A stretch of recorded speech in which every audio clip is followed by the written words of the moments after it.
ลุงยองนักเทศเสียงทองชื่อเสียงดังก้องทั่วฟ้าธานีตัวจริงเสียงจริงวัดดอยน้อยแม่การเทวีต้อนรับญาติโยมที่มีจิตศรัทธามาร่วมสร้างบุญ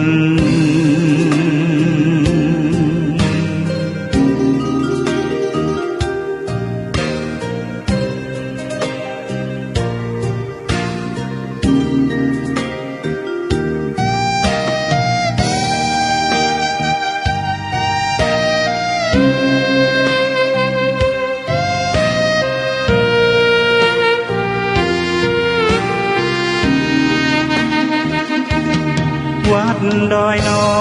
ยอยู่กลางยอดดอยโรยต่ออำเภอดอยละออกเขตติดต่อภาษางลำพูนเดินทางปลอดภัยจากเชียงใหม่หรือสายลำพูนยินดีต้อนรับนักบุญมาร่วมสร้างทานบารมีตีสามตีสี่เปิดสถานีฟังตุลุงยองนักเทศเสียงทองชื่อเสียงดังก้องทั่วฟ้าธานีตัวจริงเสียงจริงวัดดอยน้อยแม่ตานเทวีต้อนรับญาติโยมที่มีจิตศรัทธามาร่วมสร้างบุญ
ตื่นเจ้าขึ้นมายิ้มแย้มแจ่มใสทุกโศกโรคภัยหายไปหมดเสียง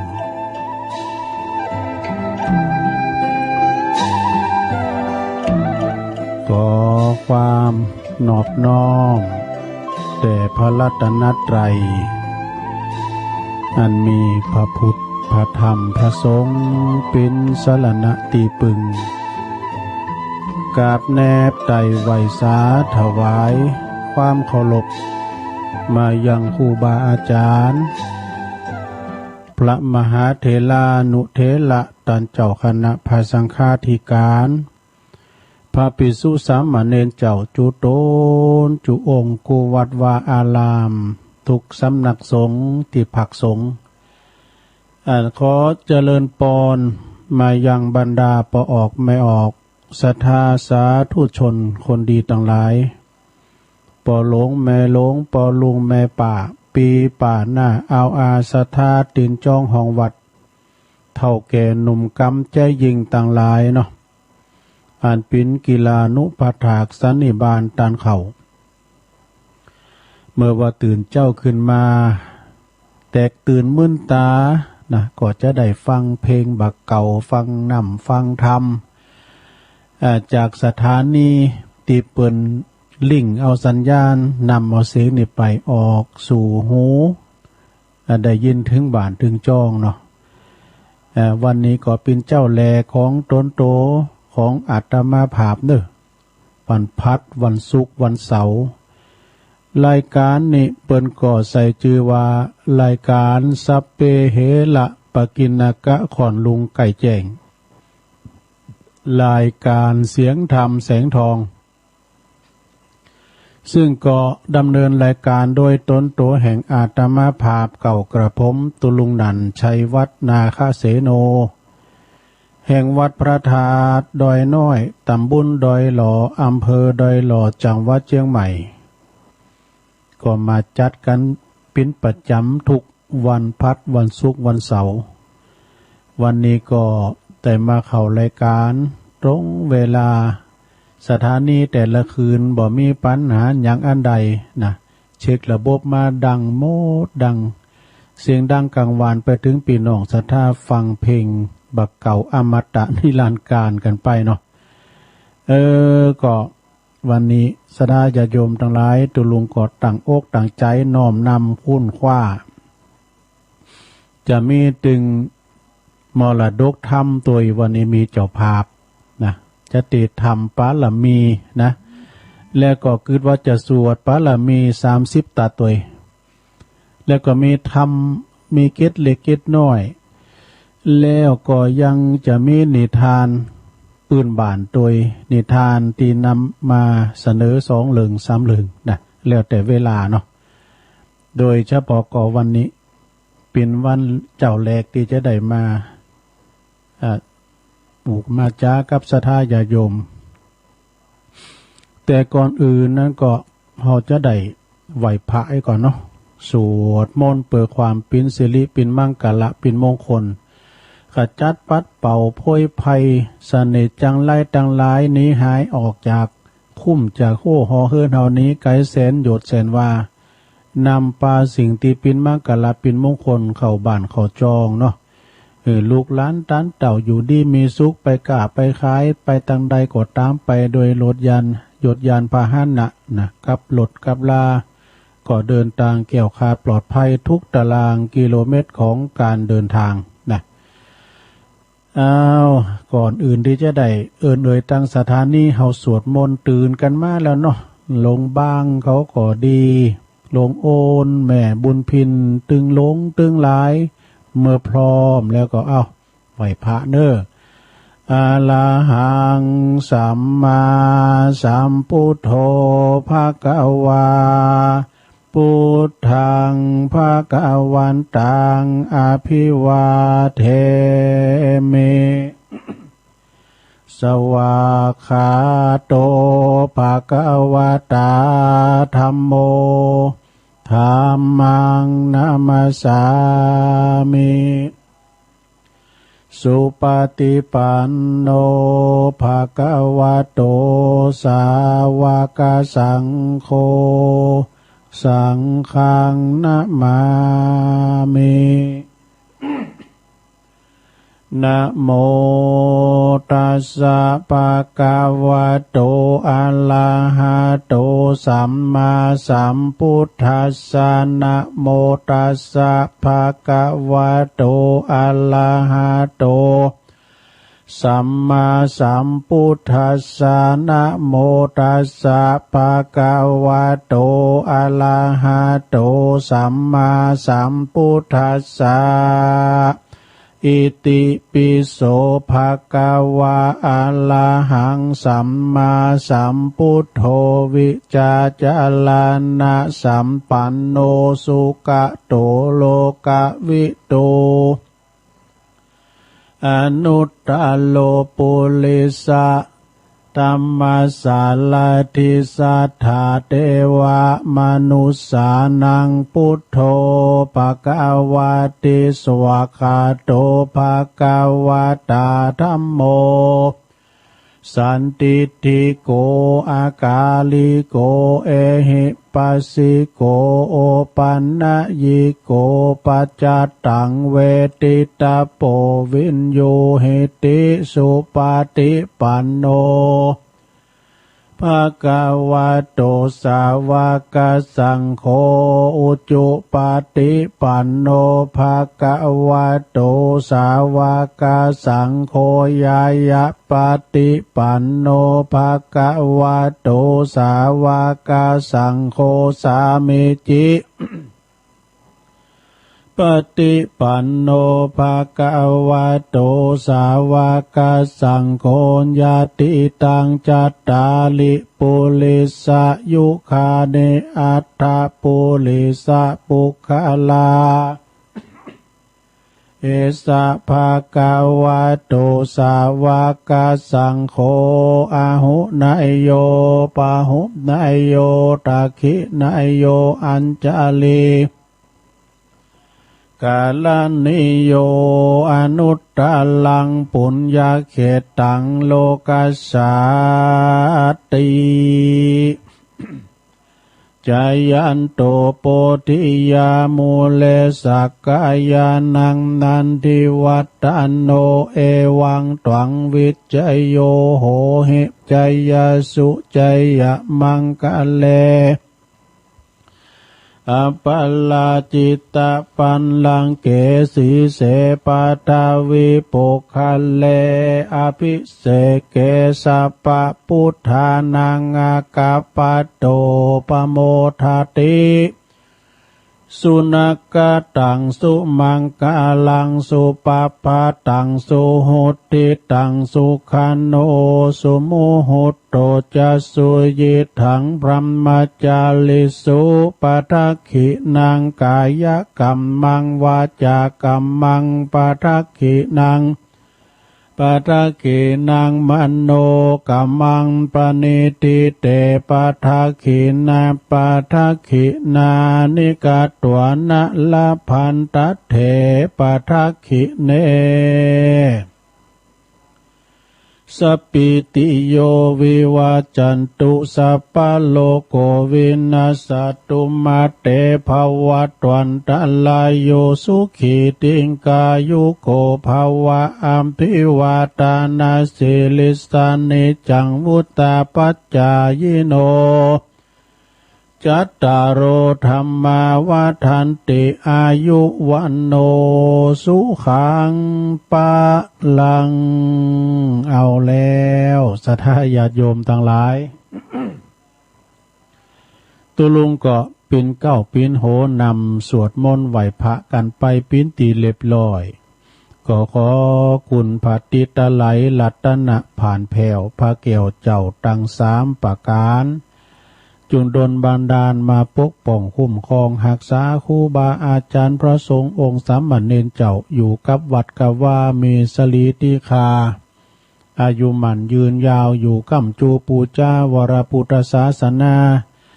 ปินลมโพลมไซของลูกศิษย์ลูกหาศรัทธาญาติโยมปินเนอนาบุญศรัทธาได้สักการะปูจากับไหวศรัทธาญาติโยมก็เหมือนกันอยู่ดีมีสุขกันเนาะนะตื่นเจ้าขึ้นมายิ้มแย้มแจ่มใสทุกโศกโรคภัยหายไปหมดสิ่งขอให้มีพละกำลังสุขภาพพลานามัยสมบูรณ์แข็งแรงหน้าแดงแสงเหอกินข้าวลำกินน้ำลุงกันต่อไป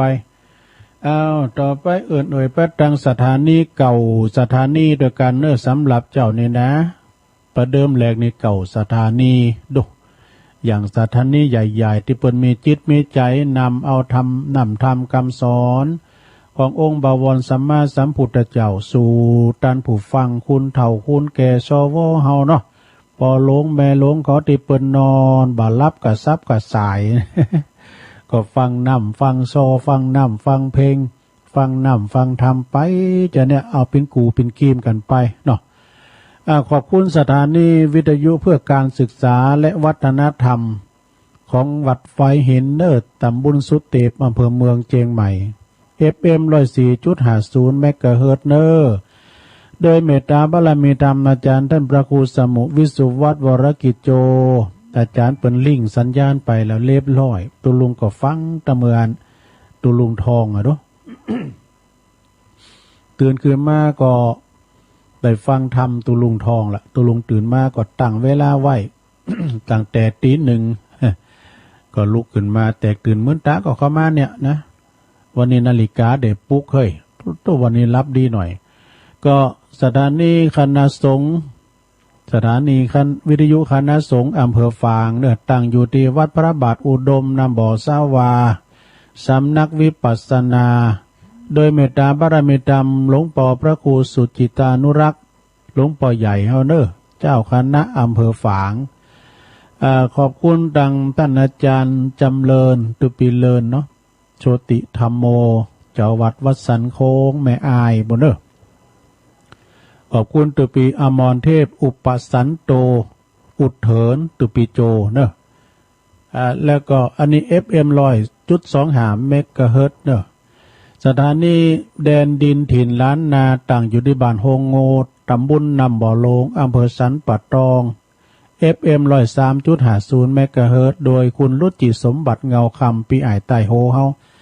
สถานีคลื่นธรรมะของชุมชนวัดห้วยตองซักตำบลขวงเปาอำเภอจอมทองเนอะ FM 98.75 เมกะเฮิรตซ์โดยเมตตาบารมีธรรมอาจารย์พระครูวาปีวรมานิตท่านอาจารย์ชวาลิตชัยวังโสนะลิงสัญญาณโซนไต่ไม่มีปัญหาไอ้ดอกแม่เพนบอกนะโอ้ยเสียงดังดินตุลุงแม่เพนขาวเตี้ยสถานีวิทยุมนเสียงธรรมจากอำเภอแม่แจ่มจังหวัดเชียงใหม่วัดบุพารามตำบลช่างเครื่อง FM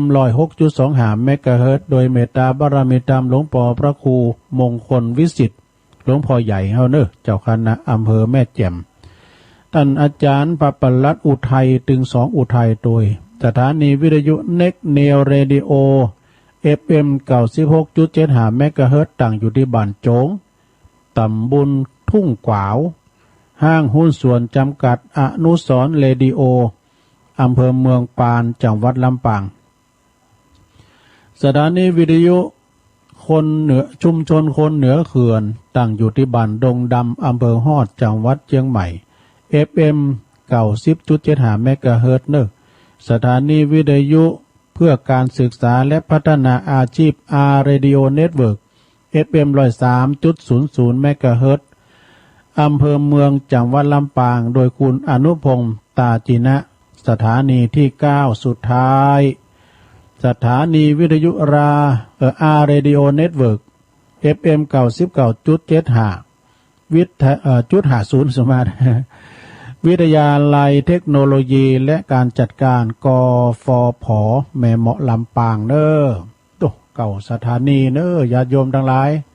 ฟังกันติมตีเนาะ ขอบคุณเนอเจ้าหน้าที่ที่เปิ้นลิงสัญญาณจากวัดปากตั้งเจริญสู่ตันผู้ฟังตกเหนือออกไต่ไก่ไก่เมืองป่อเมืองฟังเจียงแสนเจียงไฮฟังกันไปแม่แจ่มลี่ฟังกันไปเนอก็ขอบคุณเนอที่เปิ้นฟังกันหนักกันหลายนะบ่ว่าจะปิ้นตั้งไก่ตั้งไก่ก็ตามเอิ่นประตังพี่ใหญ่เฮาเนอบรรจงกันทวงนำดิบเนอปลดตกเป็นตัวแทนพี่น้องนำดิบเนอเนอะ ไอ้บรรจงเปิ้นฟังตลอดไอ้นครปันดอนตองโดยเนอปอเล่งนครลองวัดโดยเนอกำแป้งทิพย์นำดิบลงแล้วก็แม่ลงปัญญาเขาตั้งปุนตาโจก็ฟังกันอยู่ตลอดโอ้เมตตาบารมีธรรม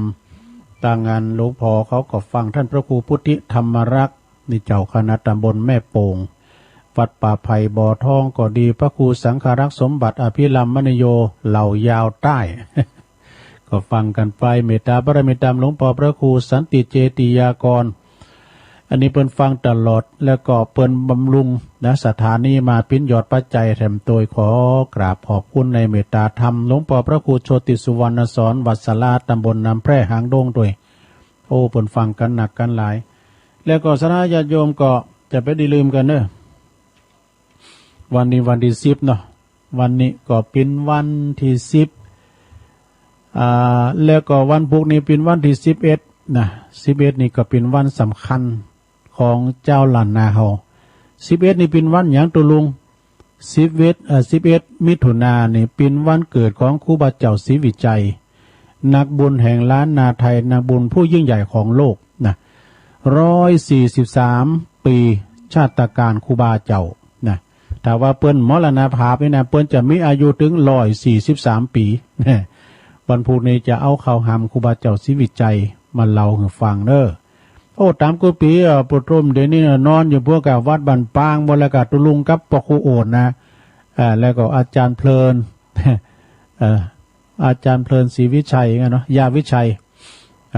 ไปช่วยงานช่วยการอาจารย์ดันครูบาวินัยอภินันโทเนี่ยโอ้คุณนักคุณหลายปีนี้เปิ้นก็จัดภายในเนาะวัดบันปางนะวัดบันปางก็ต้องขอบคุณกับพี่น้องศรัทธาสาธุชนทั้งหลายก็ฟังกันหนักกันหลายบ่ว่าจะเป็นพี่น้องศรัทธาไหวสาบารมีตามอาจารย์พระครูปัญญาสังฆการเดินเด้อวัดสลีโสดาผู้ช่วยเจ้าวาดนะวัดพ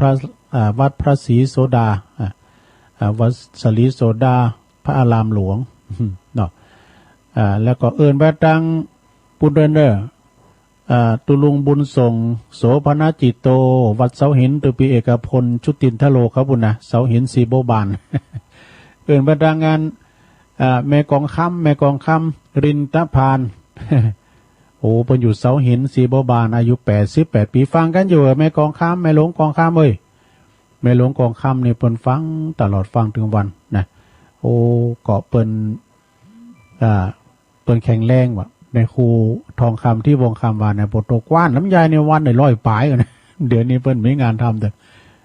ก็ขอบคุณเด้อที่เปิ้นฟังกันเอิ้นบรรดาโปเล่งแดงเด้อเด้อโปเล่งแดงปูนโปเสียวแดงปุ่นนะภูเวียงจันทร์ จากภูเวียงวาลีฮู้ข่าวว่าเปิ้นมีโจ๊กใหญ่นะ เปิ้นมีโจ๊กใหญ่หาเรื่องกินซะหน่อยดีกะ สถานก็เดียวจะมีหลักมีอันนี้ในสถานเนอะจะมีละครเรื่องหมูป่าจอมเกเร แต่ก่อนอื่นนะในตุลุงก็มีทำเนาะมีเจ้าภาพทำโดยทำก่อมเพาะยาวสักตะใดทำปะละมีนะแล้วก็จะมีสวดปะละมีโดยสวดปะละมีในเกมหนังสือบ้านเด้ออย่างงานแม่เอื้องไผ่เขานี่เปิ้นได้กำปากงอนะแม่ใส่ทองเขาเนี่ยนะสวดพระละมีมใจอันอย่างของครูบานะฮะตุลุงไม่ได้ดู สวดของครูบานะสวดของตุลุงนี่มันก็ตามในหนังสือตานาปาลาเมสัมปันโนตานาอุปปาลาเมสัมปันโนตานาปาลามัทธปาลาเมนะก็เดี๋ยวก็เกมไว้เนาะคือมันเข้ากับทำปาลามีก็ได้รับความเมตตานะอันนี้ก็เจ้าภาพคุณครูแม่ครูเพลินทิพย์พลึกเปิ้นทำบุญครบอายุ70 ปีนะแม่ครูเปิ้นอยู่บ้านแป่นอำเภอเมืองจังหวัดละปูนปุ่นนะแล้วก็ทำบุญอุทิศบุญกุศลแผ่พายย้ายบุญไปหาคุณแม่มูลทิพย์พลึกโดยที่ลงหลับดับขันไปแม่ครูคงจะฟังอยู่เนาะแม่ครูเพลินทิพย์พลึกนะแล้วก็จะทำบุญอันนี้ก็เจ้าภาพแถมทันนึงก็ขอบคุณโยมการดาศรีเนตรนะจากหางดงเป็นเจ้าภาพตันนำตันธรรมอุทิศบุญไปหาเจ้ากรรมในเวรทุกภพทุกชาตินะขอบคุณแม่การดาเนอะคุณโยมการดาศรีเนตรจากหางดงด้วยแล้วก็คุณปอสมศักดิ์แม่เพนขาวเตี้ยตาจ้างเวงน้องหลองทำบุญอุทิศบุญกุศลแผ่พายย้ายบุญไปหายังปะอุ้ยน้อยปันแม่อุ้ยเงินจีนาอีนะที่ลงหลับดับขันไปแล้วก็ศรัทธานายอเนกชัยกวินตาลไปหายังปอสอนชัยกวินที่ลงหลับดับขันไปนะก็เดี๋ยวก็เกมนำหยาดไว้เด้อก็เดี๋ยวก็เอาปอนกำลุนเนาะขอบคุณต่างปอสุรชัยแม่อำพรกิติเดชตัวอันนี้ก็เป็นจะพาไปเมื่อแรงวันนั้นแหละนะเอาลักษณะญาติโยมนหลายทำก่อนเพราะยาวสักต่อใดเดี๋ยวจะมาเราในทานแล้วเนาะตัวลุงก็เลิกสันไว้ทำกันบ้านไว้ ถ้ามันเล่าเต้นแล้วแรงบึกก็ยังมีเวลาอยู่เนาะบ่าย3 โมงแรงบึกมาปะกันทำกรรมเอาพ่อจันนัดอ้ายไปไหนมาเนี่ยกรรมเดี๋ยวมาอาราธนาทำกรรม นิปานังเยนากะลังลัมมังเยนากาสายังปันดิโตตังโนมากังอุติสิตุงธรรมามุตตมังปัจจังอาราธานังกาโลมาขอบคุณพระอาจารย์ในวันนี้มีกันนะอาราธนาฟรีนะพระอาจารย์นั่นอ้ายเพราะนั่นอ้ายนี่เพิ่นอยู่แพร่โป่งนั่งอยู่เนี่ยนั่งอยู่นะเป็นธรรมพระละมีในโรงเนอทำเจ้าภาพที่ได้ประกาศไปเป็นธรรมพระละมีเนอเป็นคล้ายๆกันว่าเป็นสังฆะป้าปึกบ้านจองหอเฮือนอยู่ดีมีสุขนะแล้วก็สื่อพระราชตาไปในตัวอีกเนาะเป็นธรรมมงคลเนอ นะโมตัสสะภะคะวะโตอะระหะโตสัมมาสัมพุทธัสสะอันทังโคยังเมในกาลคาบหนึ่งพระพุทธเจ้าอยู่สถิตสำลานบนเขาว่าเนื้อเขากิจากูดอันมีที่จิมกายเมืองลานจากาหานากรกับด้วยหมู่เจ้าภิกขุตั้งหลายสังฆายาว่าได้ปันป่าย250 ตนเตียนย่อมเป็นอรหันตาจุตนเต้าเว้นไว้แต่มหาอนันตเถรเจ้าเป็นเสขาปุคคลาตนเดียวบ่เป็นอรหันต์เตื้อและอรหันตาเตื้อและตาในกาลยามนานพระยาอินทากับตังเทวดาตังหลายได้20,000 ตนก็ดีเต้าจตุโลกปาลาตังสี่ก็ดีกับตังเทวดาตังหลายในอาจารย์ฟ้าจตุมหาราชิกาได้20,000 ตนมีสหปฏิมหาพรหมทั้งสี่นาอันอยู่ในสุทธาวาสก็ดีก็มาพัสสุมจุ่มนุมกันในสำนักแห่งพระพุทธเจ้า ก็เอากันมานบน้อมไว้ยังพระพุทธเจ้าและอรหันตเจ้าทั้งหลายแล้วก็นั่งอยู่ที่กวนแห่งตนดังอันแลตัสมิงขันเนในขันนะยามนั้นพระพุทธเจ้าก็อนุญาตแก่มหาสารีบุตรเถรกับพระมหาสุภูติเถรเจ้าทั้งสองได้พิจารณายังยังปาลัมมิธรรมแห่งโพธิสัตว์เจ้าทั้งหลายส่วนอันว่ามหาเถรเจ้าทั้งสองก็พุทธาวิสัชจานาเจียนจ่าเซิงกันไปมาแก้ไขปาลัมมิธรรมตั้งมวลแจ้งหันยังปาละเมธรรมแห่งโพธิสัตว์เจ้าทั้งหลายอันเป็นปัลลัมมัตตธรรมอันแคว้นยิ่งจึงกล่าวปัญญาปัลลัมมีแห่งโพธิสัตว์เจ้าทั้งหลา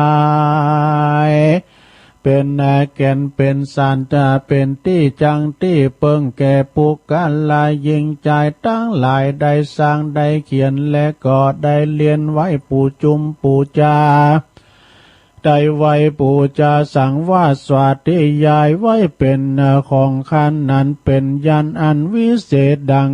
เหตุดังอันปัญญาปาลมิธรร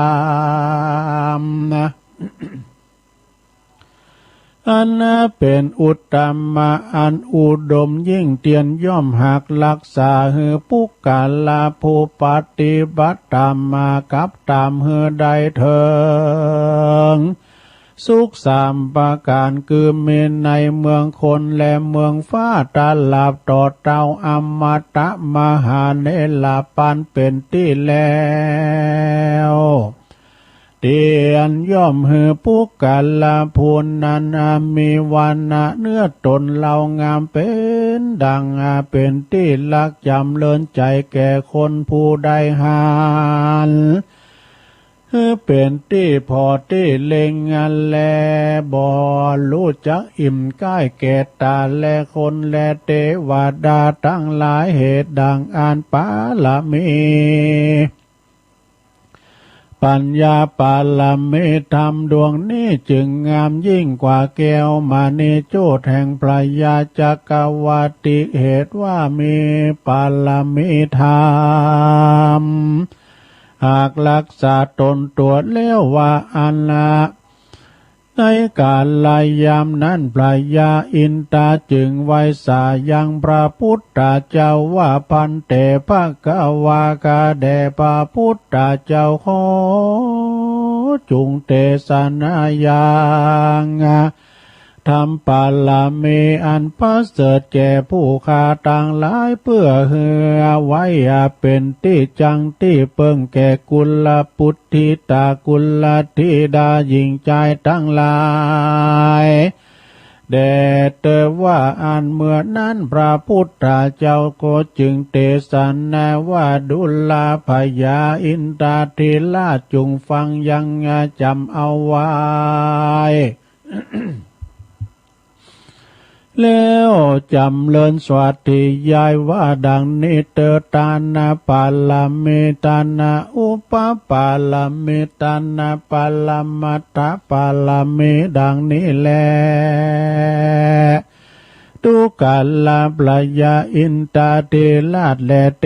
วดาต่างหลายจุงปากันนาแต้มเขียนยังปัญญาปาลามิธรรมอันนี้ไว้เพื่อให้เป็นหิตาปัญโยจนะแก่กุลปุตติตากุลธิดาหญิงใจตั้งหลายเตว่าอ่านเมื่อนั้นพระยาอินตราทีลาดก็ยออาภิวาทไว้อย่างตนแก่นไทยศรัทธาเทียด้วยที่ติดที่เต้าหาแห่งแล้วก็กล่าวว่ามาพันเตดีแล้วว่าอ่านแล้วก็ทำมาว่าปุกกาละยิ่งใจได้ฟังได้เรียนได้สร้างได้เขียนได้ไว้ปูจา ได้สั่งว่าสวัสดียายไว้สาสกาลาปูจาจักมีภาละอานิสงส์ต่อหน้าตันตาดังลือจาว่าอ่านเมื่อนั้นพระพุทธเจ้าก็จึงกล่าวว่าดูกาลมหาราชเยจานาอันว่าปุกกาละยิงใจตั้งหลายได้สร้างได้เรียนไว้ได้ไว้และได้สักการะปูจาได้สวัสดียายบ่ขาดจักห้ามยังพยาอันกังวลอนตาลายตั้งมวลละปุกกาละผู้นั้นก็บ่หอนว่าจักตายโดยคมหอกคมดาบไม้คอนก้อนดินและเชือกเล็กก็บ่มีสาคาบแลเจ้าพญาและเสนาอามาตย์ผู้ใหญ่ผู้น้อยผู้ใดผู้หนึ่งจักมาข่มเหงบ่ได้ อุปาทวากังวลตังมวลก็จักลำงับกับหายไปก็เพราะปัญญาปาลามีธรรมหากรักษาจักเป็นที่จังที่เปิงและก็ที่ลักจำเลินใจแก่เต้าพระยามหากษัตริย์ผู้ใหญ่ผู้น้อยเป็นไปที่ต่างใดก็บ่มีสัตว์หลายก็บ่มีสัตว์ตัวหลายมากาตำหลายใดว่าอัน ยามนั้นอันว่ายามนั้นอันญาติทิตั้งหลายจักเข้ามาข่มเหงบ่ได้เพราะว่าพระยารู้ใจเพราะว่าพระยาอินทรารู้ใจได้สวัสดียายังปาลมเมธรรมส่วนอัญญาติทิตั้งหลายลวดป้ายหนีไปหันแลเมื่อนั้นพระยามาร ตนมีอิทธิฤทธิก็ปาเอาวันลีปนมากมายมากนักก็มาพระจนพาแปะพระพุทธเจ้าก็เอากันเข้ามาพยาอินตารู้ใจจึงสวัสดิยายปาลมิดำพยามานกับตังปาลีวันตั้งหลายก็จึงลวดป้ายหนีไปก็มีแลยามนั้นเทวดาตั้งหลายจึงพายเข้าตอกจึงพายเข้าว่าตอกกาสาลองติบตกลงมาปูจาพระพุทธเจ้ามากนักยามนั้นพระยาอินจึงไหวพระพุทธเจ้าว่าพันเตพระกาวากาแด่พระพุทธเจ้าอันว่าปุกกะละยิ่งใจฝงใดได้สร้างได้เขียนได้เรียนได้ฟังดังอันปัญญาปัลลัมมิธรรมนี้หากรักษายังผู้นานะได้พ้นเจจากยังพยาอันนาอนตาลายต่างมวลได้มีสุขทุกเมื่อแลเทวดาได้แสนโกรธก็เข้ามาสู่ที่ฟังธรรมปาลมิตรไว้อนบขบยำมากนักแลกันว่าเทวดาตั้งหลายลงมายำได้หอมดอกหากหอมกลิ่นการทานลดติบอันบ่หอนมีในมนุษย์โลกเมืองคนสักเตื้อแลผู้กะละผู้นานแม้นฝันหันก็ฝันดีคือว่าฝันหันยังพระสังฆาลูกศิษย์พระพุทธเจ้าปัจเจเวกพระเจกพุทธเจ้าได้มาแลไม่สาลีมหาโพธิเจ้าตั้งหลายได้ฝันหันว่าได้ฝันดีนักแลพระยาอินตาไวพระพุทธเจ้าว่าปุกกะละผู้ใดรักษายังปัญญาปาลมิตรไว้ปูจาสวดที่ยายด้วยอันเชื่อใส่กาลวะคบยำยินดีเต้ดังอันก็จักเมพาลาอานิสงส์บุญ อันอุดมอันอุตตมะอุดมยิ่งรักษายังปุกกะละผู้นั้นพ้นเสียจากอันอนตาลายทั้งมวลเอาอากันมันสวดที่ยายจำเลินเมตตาภาวนาไปใจเตพระพุทธเจ้าเตสานาแก่พระยาอินตาสานีก็มีด้วยประการดังเทศนามานี้แหละนาปัญญาปาลมิโยนิทิโตกิยาอันเก่ายังปัญญาปาลมิก็บางโกมสมเรสาเด็จแล้วเท่านี้ก่อนแลสาธุสาธุสาธุเอาละศรัทธาญาติโยมทั้งหลายจบลงไปนะปัญญาปาลมีเนอศรัทธาก็เดี๋ยวเขาจะสวด30ตัดแล้วนะสวดอันปาลมี30ตัดก็ขอบคุณกับเจ้าภาพเก่าที่เปิ้นถวายธรรมเทศนาเมตตาบารมีธรรมอาจารย์ท่านพระอาจารย์สมเพชรปัญญาโนวัดป่าไผ่บ่อทองเนอเปิ้นก็ถวายนำทำคำสอนปิ้นผูกมาแรงบึดตุลุงก็จะเสาะสรรหามาเสนอแถมเนาะตอนแรงบึดบ่าย3 โมงนะก็ต้องขอบคุณตักเจ้าภาพตึงลงตึงลายตัวนะเจ้าภาพที่เปิ้นปิ้นเจ้าภาพก็ขอบคุณคุณแม่ครูเพลินทิพย์พลึกนะทำบุญครบอายุครบรอบ70 ปีนะเปิ้นอยู่บ้านเป็นตำบลบ้านเป็นอำเภอเมืองจังหวัดลำพูนก็ขอแม่ครูมีสุขภาพสมบูรณ์แข็งแรงหน้าแดงแสงเนอะอยู่กัมจูปูจาวรพุทธศาสนาเป็น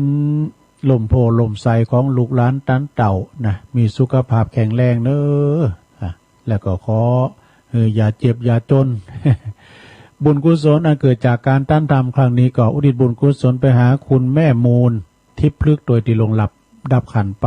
นะแล้วก็ คุณแม่โยมการดาศรีเนตรจากอำเภอหางดงโดยอุดิตไปหาอย่างเจ้ากรรมในเวรทุกภพทุกชาตินะแล้วก็แม่เพนขาวเตี้ยปั่นตาจางเวงน้องหล่องทำบุญหือกับป้าอุ้ยหน่อยปันป้าอุ้ยแม่อุ้ยเงินจินาอีโดยแล้วก็นายอเนกชัยกวินตาลไปหาปอสอนชัยใจกวินโดยเนอเอาปอนเนื้อก่อนที่จะเล่านิทานเนาะ เอาปิ้นขัดตอนไปเนาะเอาเนอหยาดน้ำเนอยะถาวาลิวหาปุลาปาลิปุเรนติสากัลลังเอวะเมวะอิโตตินังเปตานังอุปกปปติอิสิตังปฏิตังตุมหังคิปะเมวะสมิจตุสเปปุเรนตุสังกปาจันโทปนาลโสยะถามณีโจติลโสยะถาสปปีติโยวิวัจจันตุสัพพะโลโกวินาศตุมาเตภวัตวันตาลายโยสุขีติคายุโกภวะอภิวาตานาสีลิสานิจังวุธาปจายโนจัตตารโอธรรมาวัฏันติอายุวันโนสุขังปะลางเอาแล้ว ก็ไปเยื่อมเกินสดาญาโยมทั้งหลายอยู่ติเก่าไม่จะได้ไปวัดไปว่าลูกม่ามเจ้าก็ได้ฟังเพลงเนาะฟังธรรม ฟังกันไปสดาญาโยมเนอะนะจะไปอิ่มนายกายบุญเนอะนะสดาญาโยมทั้งหลายบุญเนี่ยมันมีความสำคัญบุญมันอยู่ที่ไหนบุญอยู่ที่ใจเขาเนี่ยเนาะบุญกรรมบุญจูบุญหักษาบุญญาธิการทำบุญไปตานไปหาไผก่อตามขอหน้าบุญอันนี้ไปหอตึงเติ้งตันผู้ที่ลงรับรับขันไปแล้วก็ขอบุญอันนั้นจวยกรรมปกปักหักษายังขอบโคของหมู่เฮาเจ้าขาดทั้งหลายตึงลงตึงหลายนะตึงลงตึงหลายตึงคืนเนื้อคืนไต่โมดเนอะมีความสุขกายสบายใจป่นจากภัยไกลจากเวรมุ่งมาปรารถนาสิ่งหนึ่งสิ่งใดก็ขอสมดังความมุ่งมาปรารถนาเนอะอยู่ดีมีใจเหมือนกันจูปู่จูคนนะศรัทธาญาติโยมทั้งหลายมีนิทานเก่านะมีนิทานเก่ามาอู่มาจามาปิ้นแนะแนวหมูป่าจอมเกเร ต้องฟังบนเนื้อศรัทธาเนอะปิ้นนิทานก่อมนะก็เดียวกับว่านิทานอิงประวัติศาสตร์วันนี้ขอเสนอนิทานพร้อมคติสอนใจเลิงหมูป่ากับหมูป่าจอมเกเรกับหน้าไม้นี่ก็คือกลางนะก็ฮะเนาะพายหูจักกลางพองกลางนี่คล้ายๆกับธนูแต่มันมีอันนี้นะธนูกับกลางนี่คล้ายๆกัน จังบอกได้หมูป่ากับหน้าไม้หมูป่าต้นนี้มีนิสัยเกเรเนอะมีนิสัยเกเรเทวอันธพาลวันนั้นแม่จันเลื่อนใสเปิ้นส่งมาเดียวกันเนอะโหล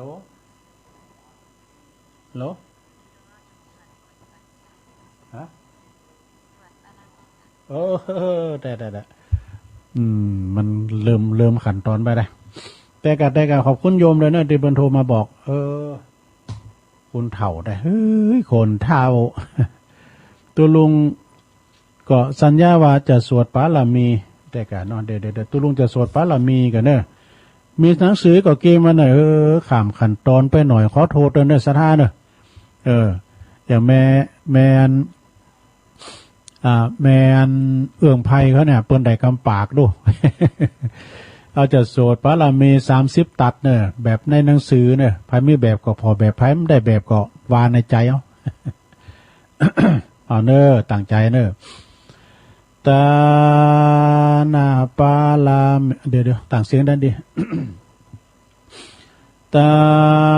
นาปาลามิสัมปันโนตานาอุปปาลามิสัมปันโนตานาปาลามาทาปาลามิสัมปันโนเมตตาไมตรีกรุณามุติตาอุเปกาปาลามิสัมปันโนอิติปิโสภะคะวะศีลาปาลามิสัมปันโนศีลาอุปปาลามิสัมปันโนศีลาปาลามัทธปาลามิสัมปันโนเมตตา เมตตากรุณามุทิตาอุเปกขาปาลามิสัมปันโนอิติปิโสภะคะวะเนกขัมมะปาลามิสัมปันโน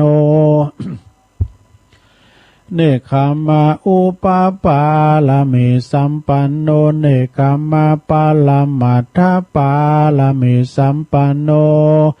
เมตตาไมตรีกรุณามุทิตาอุเปกขาปาลามิสัมปันโนอิติปิโสภะคะวะปัญญาปาลามิสัมปันโนปัญญาอุปปาลามิสัมปันโนปัญญาปาลามัทธปาลามิสัมปันโนเมตตาไมตรีกรุณามุทิตาอุเปกขาปาลามิสัมปันโนอิติปิโสภะคะวะวิริยาปาลามิสัมปันโนวิริยาอุปปาลามิสัมปันโนวิริยาปาลามัทธปาลามิสัมปันโนเมตตาไมตรีกรุณามุทิตาอุเปกขาปาลามิสัมปันโนอิติปิโสภะคะวะขันติปาลามิสัมปันโน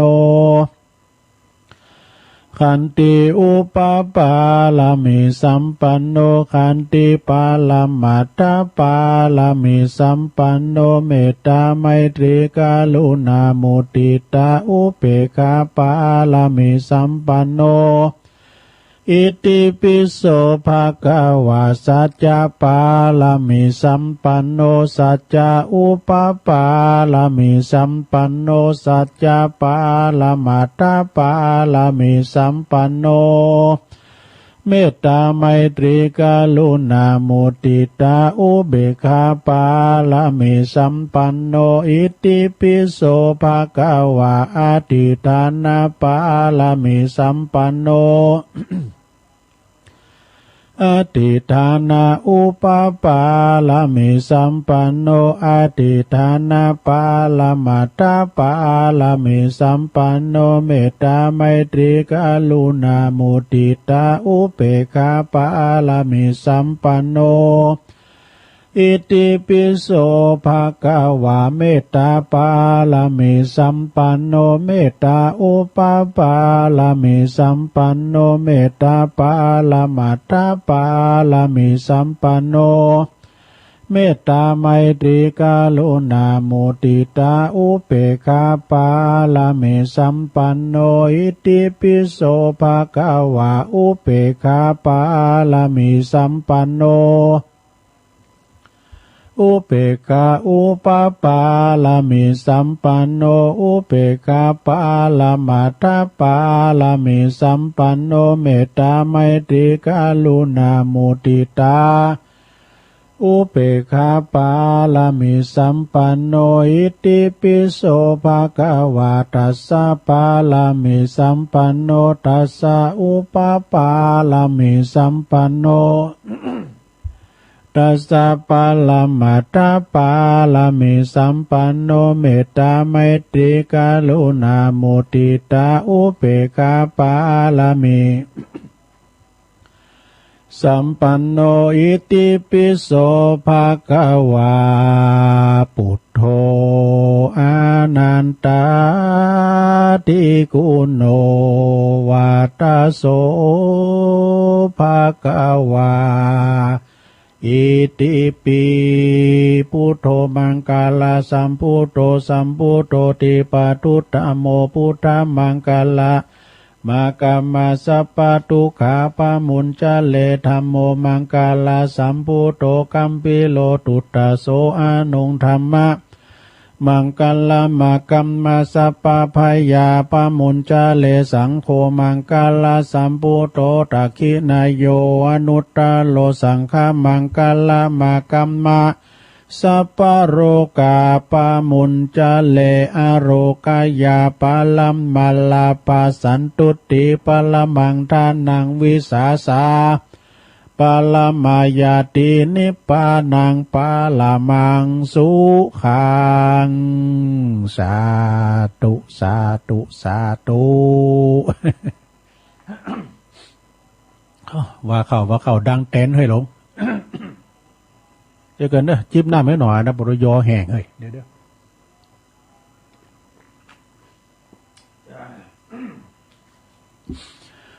ขอบคุณโยมเดินนะที่วัดตุลุงเนี่ยโอ้มันลัดขันตอนไปเนี่ยเอามาตำไว้สองหน้านี่ได้คนเท่าขอบคุณโยมแล้วทำไมไม่สวดอันปารามีอ่ะก็เลยสวดไปแล้วเนี่ยอันนี้มันก็เวยไปหน่อยนะหลวงว่าตัวมันแต้นกล้าเตือนหนามาวายใหม่นะมันมีหลายอันระบบเหมือนกันนะซัมเตอร์ประกอบว่าซื้อไปซัมเตอร์ประกอบว่าทั้งอย่างเนี่ยมันมีหลายจังหวะเหมือนกันเนอะสวดปารามีเนี่ยนะเอาปารามีนี่คือหมายความว่ามันเป็นธรรมติดๆไปนะก็ธรรมมงคลเนอะปกป้องคุ้มครองป้องกันเขียวขาดปลอดภัยแต่หากว่าเขาสวดที่ยายนะไปถึงวันใจก็จะเขียวขาดปลอดภัยจากภัยต่างหลายต่างๆศัตรูโดนไล่บ่ว่าสัตว์สิงหิงห้อยมีงูเหี่ยวเขียวค้อมยังก็ตามเถอะนะภัยจากวาตภัยกับยาการเนี่ยก็กันไว้เนาะสวดมนต์คาถาเนี่ยจะไปลืมอาจารย์บาครูว่าวัดใดถ้าว่ามันสวดมันโยเนี่ยจุมเนื้อยินใจนะมันจะอยู่ยินเป็นสุขนะเพราะว่าการเฮาสวดเนี่ยมันเต้นคุณเขาคุณน้ำศรัทธาเตปมาซาเขาจังหันด้วยดอกครูบามก่อนเพิ่นบอกว่าไผก็ตามเด้อถ้าว่าเป็นพระเป็นเนรนะกินข้าวย่ำสวดเต้นคุณเขาคุณน้ำเพิ่นนะฐานไฟแดงยองแขนขาเด้อเพิ่นว่านะเพราะว่าฐานไฟแดงยองแขนขาแถมหน่อยในการตายไปเนี่ยเกิดมาเป็นควายเนี่ยได้ไถนาใส่หนีเปิ้นเด้อเขายังจำได้ดีนะครูบาเพิ่นว่านะฉะนั้นก็สวดแต่ละอย่างเนี่ยมันก็มดสราญาโยมสวดคุณพุทธคุณธรรมคุณสังฆคุณสวดเนี้ยก็ตามมันก็สวดคืออยู่ดีมีสุขบ้านจองฮอเฮิรนก็ตามเนาะถ้าเฮามีหิ่งพระเจ้าหิ่งพระก็สวดพระหล่อหลวงสวดพระเตอะนะดีแล้วห้องเพลงกันเอาพอโอ้เปิ้นถ่ายคลิปมาซะได้ญาโยมศาสนาพุทธของเฮานี่ขยายแผ่กว้างไปถึงปุ่นยุโรปปุ่นสถานน่ะยุโรปมีตั้งใดตุลุงก็เคยไปนะปุ่นไปถึงยุโรปปุ่นขนาดกองทหารขนาดรัฐบาลเปิ้นยกย่อต่อฝ่ายยกพระพุทธศาสนาเป็นศาสนาประจำชาติเกินนะอเมริกาบ่หลงเนาะอย่างก่อนปูตินอ่ะปูตินอ่ะเปิ้นก็ยอมรับนับถือนะเพราะว่าศาสนาของเฮานี่ว่าโดยเหตุโดยผลเรื่องกรรมอย่างต่างๆนะจะช่วยเปิ้นต้องช่วยเหลือตัวเก่าก่อนอัตโนนาโถก่อนนี่นะเนาะโอ้ไปขยายแผ่กว้างบนเปิ้นภาวนาบนดูก็ที่นี่ก่อนเนี่ยวัดหนองป่าพงก็มีเนาะวัดนาชาติก็ดีวัดโลง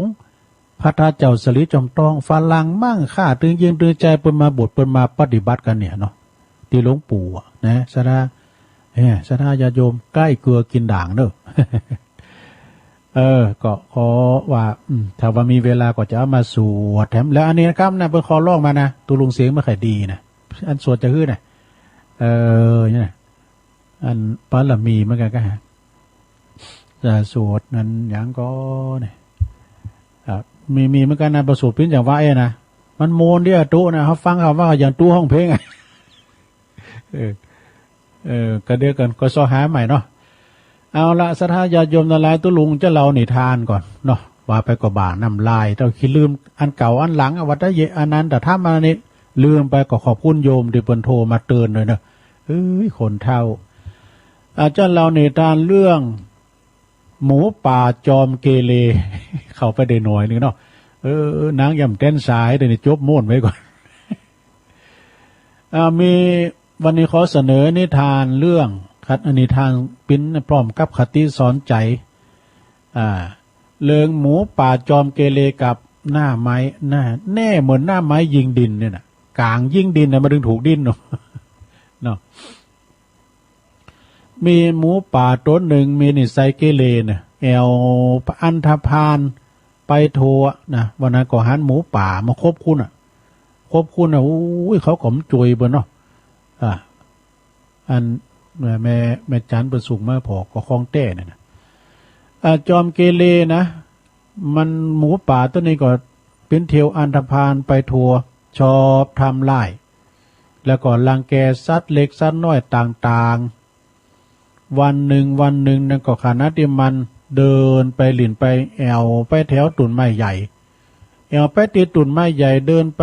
แถวตุ่นไม้ใหญ่ตุ่นหนึ่งมีนายพรานที่ไปกำลังทำการดักสัตว์อยู่มันก็หันหน้าไม่มันหันหน้าไม่หันกลางด้วยเนาะเอาหันกลางมันโดยความสุขสนของมันเนาะหันกลางหันหน้าไม่ของนายพรานวางไว้อยู่ที่หันโดยความที่ว่ามันบ่ฮู้ว่าอันนั้นเขาคือศีนาฏเขาคืออันสิ่งที่ทำลายนี่คือมันยั้งไหนน่ะมันจึงคิดยิบมาลินว่ะยิบกลางยิบหน้าไม่เปิ้นมาลินนายพรานหันจะเช่นนั้นก็จึงอู่ไปว่าเจ้ายาเด้อนะก่อนในซัดมันอู่ได้เนาะเจ้าจงอย่ายิบมันขืนมาลินเด้ออันนั้นมันเป็นวัตถุอันตรายนะวัตถุอันตรายนะสารบ่ลำไยนะเจ้าของเปิ้นเตือนเนาะมาอันตรายทำให้เจ้าตายได้นะเนี่ยสิ่งนี้นะหมูน่ะมันก็บอกว่าสิ่งนี้นะหรือว่าท่านบอกว่ามันเป็นอันตรายอย่างไรเนี่ยมันอันตรายอย่างไรข้าบ่เจอหรอกข้าบ่เจอท่านหรอกว่ะบ่หันว่าจะมีหยังที่น่ากลัวเลยว่ะหมูป่าจอมเกเรมันว่านะหมูป่าจอมเกเรบ่เจอฟังยิบหน้าไม้มาลินเข้าเนาะอย่างยิบปืนมาลินนะกะโดยความคึกขนองของมันนี่เกาะหันก้อนหนีพองให้กาปดต้นเหนียวเกี่ยวไม้เกี่ยวหน้าไม้ทำหือลูกดอกลูกศรมันเนี่ยปุ้งเข้าปักเข้าที่หัวใจว่ะตายทันทีเซตเดสโมเรตายทันทีว่ะดูเนี่ยนิทานเรื่องนี้ก็จบลงก่อนเพราะหมดซะได้แล้วมีคติสอนใจว่าเมื่อว่าผู้ใหญ่ตักเตือนแล้วนะจะบ่เย็นเมืองเนาะเมื่อว่าผู้ใหญ่ตักเตือนแล้วโดยความหวังดีนะผู้น้อยควรจะเปิดใจหลับฟังเนอะดังพุทธภาษิตติมาว่าปมาทะมนุยัญชันติพาลาโมทุมเมทิโนชนาแปลว่าคนพาลมีปัญญาสามย่อมประกอบแต่ความประมาทเนี่ยวันนี้ก็จบลงไป ขอบคุณด้วยอันนี้ก็แม่ทองคำพรหมมินเปิ้นอยู่ปูนนะแม่ทองคำนี่เปิ้นอยู่บ้านนั้นบุญอินตะขินแม่แตงเนาะเอาแถมเรื่องหนึ่งของแม่เดือนเพ็ญผมว่านี่ก่อนเน็ตเนอะสระเนอะนี่ก่อนเน็ตนะมีแถมเรื่องหนึ่งสระอันนี้มันจะนิทานเนี่ยเป็นข้อคิดนะผู้ไม่ปรารถนาความทุกข์พึงหลีกเลี่ยงกรรมชั่วกรรมนี่มันเป็นกรรมกลางๆเนี่ยหลงเนอะคำกลางคือไม่ดีไม่ชั่วถ้าว่ากรรมดีเรียกว่ากุศลกรรมกรรมขาวถ้าว่ากรรมดำเรียกว่าอกุศลกรรมกรรมดำนะไม่ดีไม่ชั่วก็คือกรรมอยู่กลางๆจะว่ากรรมนี่มันดีไปหมดก็มันใจนะหลงนะ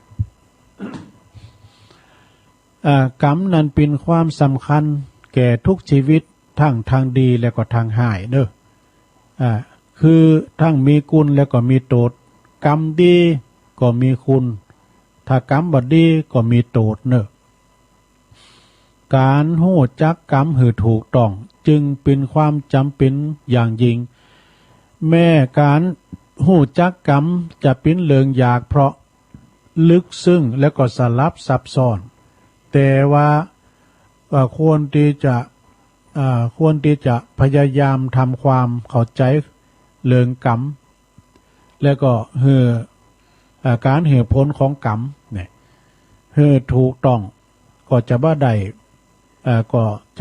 บ่ได้อันรับผลไล่หรือว่าโทษของกรรมเนี่ยจะได้รับแต่ผลดีหรือว่าคุณของกรรมเท่านั้นนี่ธรรมะความสวัสดีหรือว่าสวัสดีแห่งชีวิตโดยสมเด็จพระญาณสังวร สมเด็จพระสังฆราชสกลมหาสังฆปรินายกเนี่ยอันนี้ก็จบลงไปแถมเลิงหนึ่งสระญาติโยมนะก่อนที่จะเล่าในทานในธรรมนะแถมเลิงหนึ่งก็เป็นข้อคิดเหมือนกันนะคนอื่นจะเป็นอย่างใดก็จางเขาเฮาอย่าละในสิ่งที่เฮาบำเพ็ญนี่การโดยความเต็มใจนั้นมีอานิสงส์อันมหาศาลเนอะของตีแม่จะน้อยนะแม่จะน้อยนิดแต่ว่ามันมากโดยน้ำใจแต่ก็โดยความเต็มใจก็มีอานิสงส์มากกว่าจำนวนมากกว่าเงินจำนวนมากเนอะแต่เพราะอยากได้หน้าแต่เพราะอยากได้หน้าหรือว่าโดยความเสียดายก็ดีอันนี้ก็บ่เกิดความอานิสงส์อันใด เฮาเหลือกินเหลือใจก็ปอเตอะนี่นะเล่งคุณบาดท่ำจนนะเฮาเล่งคุณในบาดท่ำเขาจนดอกเพราะว่าคุณเนี่ยเปิ้นเปิ้นนั้นอดอยากกันมาเฮาต้านกู้เข่ากังเฮิรนซ้ำได้บุญเนอะสถาเปิ้นปัดเปิ้นลุงโหนต่างมาหิวเข่าเฮาเล่งเข่าเปิ้นกลางโหคอมไปนะซ้ำได้บุญว่ะเปิ้นว่านะเพราะว่าทรัพย์สมบัติทั้งหมดเป็นของโลกตายไปแล้วก็เอาอย่าไปตัวมันได้สักอย่างนะความที่มีน้ำใจเป็นสิ่งสำคัญเนอะเฮาอยากไผดีกับเฮาไข่เฮาก็ต้องดีกับเขาตัวคือว่าเฮาไข่เปิ้นดีกับเฮาต้องดีกับเปิ้นก่อนอย่างเฮาตะไหวเปิ้นไหวเฮาไว้นะเฮาต้องไหวเปิ้นก่อนแล้วเปิ้นก็ไหวต่อไว้นะตุลุงหันไผก็ไหวหมดแล้วมันจะว่าไหวแพ้หมาเอาไหวตู้เจ้าเนี่ยกะจะได้เนาะก่อนน้อมถ่อมตนเนี่ยจะทำอย่างโดยความตั้งใจก็ดีความบริสุทธิ์ใจของเฮาเนี่ยพระธรรมวิสุทธิญาณหลวงปู่ไพบูลย์สุมังคาโล ขอบคุณด้วยอันนี้ของแม่เดือนเพ็ญทิมหว่างนะโอ้ต่อไปเอานี่มาว่าเลยสถาอันนี้เป็นของจริงเห็นแล้วนะเป็นนิทานในธรรมเด้อสถาเด้อ นิทานในธรรมวันนี้ก็จะได้เสนอเรื่องยังกันเดียวกันเด้อยาวเหมือนกันเด้อลงเด้อยาวเหมือนกันนะลองฟังพอก็การปฏิบัติธรรมเนี่ยสระญาติโยมทั้งหลายนะนิทานธรรมนี่ก็เป็นนิทานสำหรับการปฏิบัติธรรมนะเปิ้นว่าเฮารักษาศีลอย่างครูบาหลวงพระบาทครูบาหลวงวัดพระบาทเพราะว่ามอกจ้างแผบหูมอกงูแลบลิ้นก็ได้บุญได้อานิสงส์แล้วเฮ้ยนะแต่ว่าอันนี้มันพิจารณาลองฟังพอนิทานเรื่องปุโรหิตของพระโพธิสัตว์นี่ยังนิทานอีกเรื่องหนึ่งว่าอติเตกาเลกิละดังได้ยินได้ฟังมาแต่ก่อนแต่ลงไปนานแล้วพระโพธิสัตว์เจ้าของเฮาเสวยสมบัติอยู่เป็นพญาเจ้าเมืองอยู่ที่เมืองปาราณสีพระองค์ทรงยินดีศรัทธาหักษาอุโบสถศีลเนอะและก็ทรงชักชวนเสนาเหล่าข้าราชการและก็ราษฎรเจ้าบ้านเจ้าจองได้หักษาอุโบสถศีลอัตโขปุโรหิตโตข้างนั่นปุโรหิตนะปุโรหิตของพระโพธิสัตว์เจ้าก็ผู้ชำระคดีความคือเป็นว่าความในโรงในศาลนะปุโรหิตตาจารย์นี่นะเปิ้นว่าความในโรงในศาลตัดสินคดีความต่างๆนี่ค่ะหันแก่สินจางรางวัลเนี่ยนะปุโรหิตาจารย์นี่ก็หันแก่สินจางรางวัลรับสินบนแล้วก็โดยความเป็นประยุติธรรมในการตัดสินความคดีมีอยู่หันวันหนึ่งเนี่ยเป็นวันอุโบสถวันอุโบสถศีลปุโรหิตเดี๋ยวนี้ก็ได้ไปรักษาบ่ได้ไปรักษาศีลบ่ได้ไปรักษาจึงเข้าไปเฝ้าพระราชาพญาเจ้าเมืองพญาเจ้าเมืองก็ตรัสถามว่าตันใดรักษาอุโบสถศีลก่อวะเนี่ยได้รักษาศีลหรือไม่ได้ไปวัดได้ไปรักษาอุโบสถศีลหรือไม่ปุโรหิตก็ทูลโดยความมูสา ว่าได้รับแล้วครับนะได้รักษาศีลแล้วพะยะค่ะท่านปุโรหิตกลับมาถึงบ้านอามาตย์เพิ่นอยู่ต้วยหรอกอามาตย์ผู้นั้นเสนาอามาตย์เนาะจึงถามแก่ปุโรหิตตาจารย์ว่าวันนี้ท่านบ่ได้ไปรักษาอุโบสถศีลบ่ใจกะทำไมท่านจึงไปกราบทูลพระราชาว่าไปรักษาศีลเล่านี่นะเปิ้นก็มีความสลังสังการหรือไปจุเปิ้นนะอาจไปโกหกบ่เฮ็ดว่ารักษาศีลแล้วเนี่ยปุโรหิตตาจึงเฮาปิกมาแล้วมาถึงบ้านแล้วเฮาก็จะไปสมาทานรักษาอุโบสถศีลกึ่งวันนึงเลยนะบอกคืออันอามาตย์จะรักษาศีลกึ่งวันนึงนะรับประทานเปิ้นก็รับประทานอาหารเย็นแล้วบ้วนปากอาบน้ำจำระไคเรียบร้อยก็ไปอธิษฐานซึ่งอุโบสถนะปุโรหิตาจารย์นี่นะไปรักษาอุโบสถศีลรักษากึ่งวันเดียวไปรักษากึ่งวันก็ได้นะกินข้าวบักกินข้าวเย็นบักกินหยังสักอย่างบักกินข้าวอาหารย่ำต้องสักอย่างคลั่นอยู่มากก็มีแม่ยิงผู้หนึ่งนะท่านอยู่มากก็มีแม่ยิงผู้หนึ่งอยู่ในศาลานะเพิ่นก็รักษาศีลถึงวันอุโบสถศีล